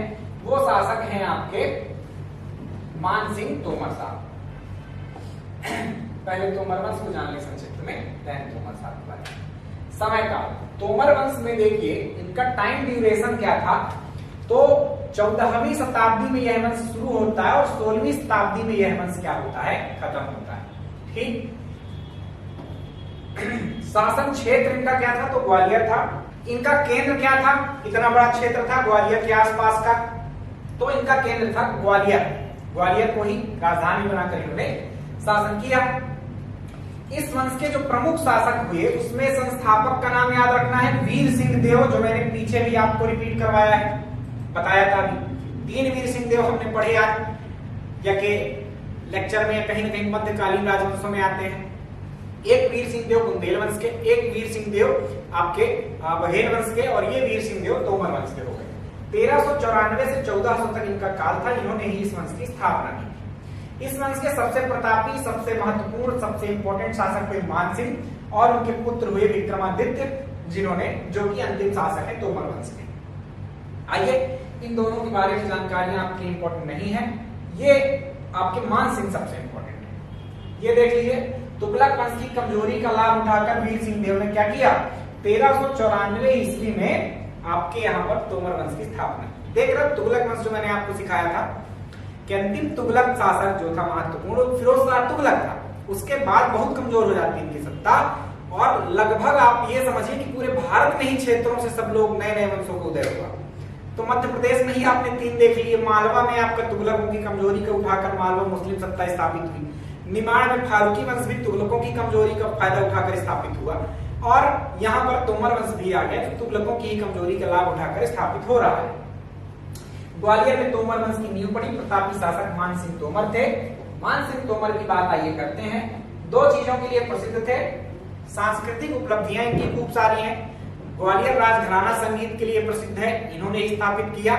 उसके अलावा इनकी एक रानी हुआ करती थी, उन रानी का नाम था मृगनयनी, तो उससे प्रेम को लेकर भी ये प्रसिद्ध हुए, और आगे जानते हैं हम आराम से इनके बारे में। देखिए, शुरू में इन्होंने लड़ाइयां भी करी कुछ, एक्चुअली अच्छे लड़ाकू तो नहीं थे, लेकिन बहुत अच्छे संरक्षक थे, यानी रक्षा करने वाले थे, ऐसा समझ लिया। सिकंदर लोदी के समकालीन 1486 से 1517, लगभग सेम काल है। किसके समकालीन थे कभी पूछा जाए तो सिकंदर लोदी के। मान सिंह तोमर किसके समकालीन थे, सिकंदर लोदी के। सिकंदर लोदी का काल क्या था, सिकंदर लोदी का काल था हमारा 1489 से 1517, सेम लगभग यही इनका भी है। तो सिकंदर लोदी की समकालीन थे, याद रखना।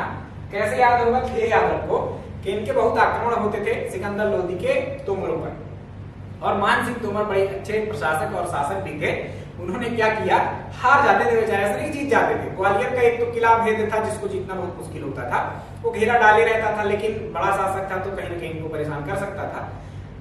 हार जाते थे तब क्या करते थे, कहीं न कहीं पैसा देकर या कि अब कर दूंगा मैं आपको, आपके अधीन रहूंगा, कर देने का मतलब टैक्स दूंगा, आपके अधीन रहूंगा, अपना प्रतिनिधि भेज देता हूँ, ऐसी बातें करके कहीं न कहीं वो अपने उसको समझा लेते थे और यहाँ शासन करते थे। 5 बार आक्रमण हुए सिकंदर लोदी के, लेकिन किसी न किसी तरह से ये निपट लिए। 1504 में सोचो, आगरा आगे चल के मुगलों की राजधानी बनेगी, और इनकी भी राजधानी मतलब आगरा एक किला भी बनेगा, मुगलों ने बनवाया।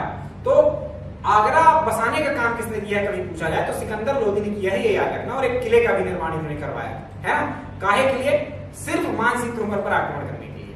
क्लियर, तो ये याद रखिएगा, आगरे का किले का निर्माण किसने करवाया है, सिकंदर लोदी ने। प्रश्न इतिहास में पूछा जाता है आपसे। बाद में इनके संबंध हो गया, कब तक लड़ेंगे बेचारे, अपने प्रतिनिधि को भेज देते हैं जिनका नाम निहाल सिंह रहता है, याद रखना है इस नाम को। पूछा जाता है कि मान सिंह ने सिकंदर लोदी के दरबार में अपने प्रतिनिधि के रूप में किसे भेजा, निहाल सिंह को भेजा। ठीक, 1517 ईस्वी में क्या हो जाता है, सिकंदर लोदी चल बसता है, उसका पुत्र बन जाता है कौन, इब्राहिम लोदी शासक। और इब्राहिम लोदी ने आक्रमण कर दिया, युद्ध में मान सिंह मारे गए, और मान सिंह से ग्वालियर का किला क्या कर लिया गया, छीन लिया गया इब्राहिम लोदी के द्वारा, यह याद रखना है। इब्राहिम लोदी ने छीन लिया, इनके बेटे को अपने अधीन कर लिया, मतलब इनके ही बेटे को वहां का शासक नियुक्त कर देता है, विक्रमादित्य को। और वो बेटे जो विक्रमादित्य थे वो शासन करते रहते हैं। बाद में 1526 ईस्वी में बाबर से लड़ाई होती है इब्राहिम लोदी की। ऐसा कहते हैं बाबर की सेना 25,000 थी, इब्राहिम लोदी की सेना 1,25,000 थी, फिर भी इब्राहिम लोदी हार गया। विक्रमादित्य और इब्राहिम लोदी दोनों ही मारे जाते हैं युद्ध स्थल में। दिल्ली सल्तनत एकमात्र शासक जो कि युद्ध स्थल में मारा गया वो इब्राहिम लोदी था। चल तो ये कुछ लड़ाइयां हुई और ऐसे आपका तोमर वंश समाप्त हुआ, ये तो बता दिया। मान सिंह तोमर की कुछ और भयंकर उपलब्धियां थी जिनको देखते हैं अपन अब आगे। ध्रुपद जो एक गायन शैली है ना, ये इसका आविष्कार आपके मान सिंह तोमर ने किया। उसके अलावा ग्वालियर में संगीत विद्यालय की स्थापना करवाई। ये जो संगीत विद्यालय था, इनकी जो पत्नी थी यानी कि बाद में प्रेमिका थी, पहले बाद में पत्नी भी बनी मृगनयनी, गुजरी रानी मृगनयनी, तो इन्होंने शिक्षा भी देने का कार्य यहाँ शुरू किया था।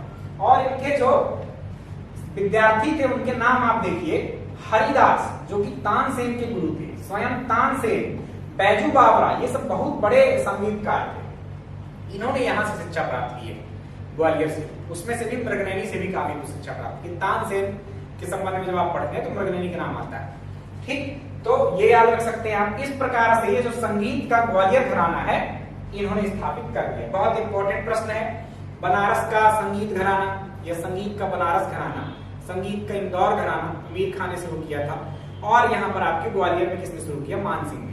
ठीक, तो ये ऐसे प्रश्न आते हैं, याद रखना।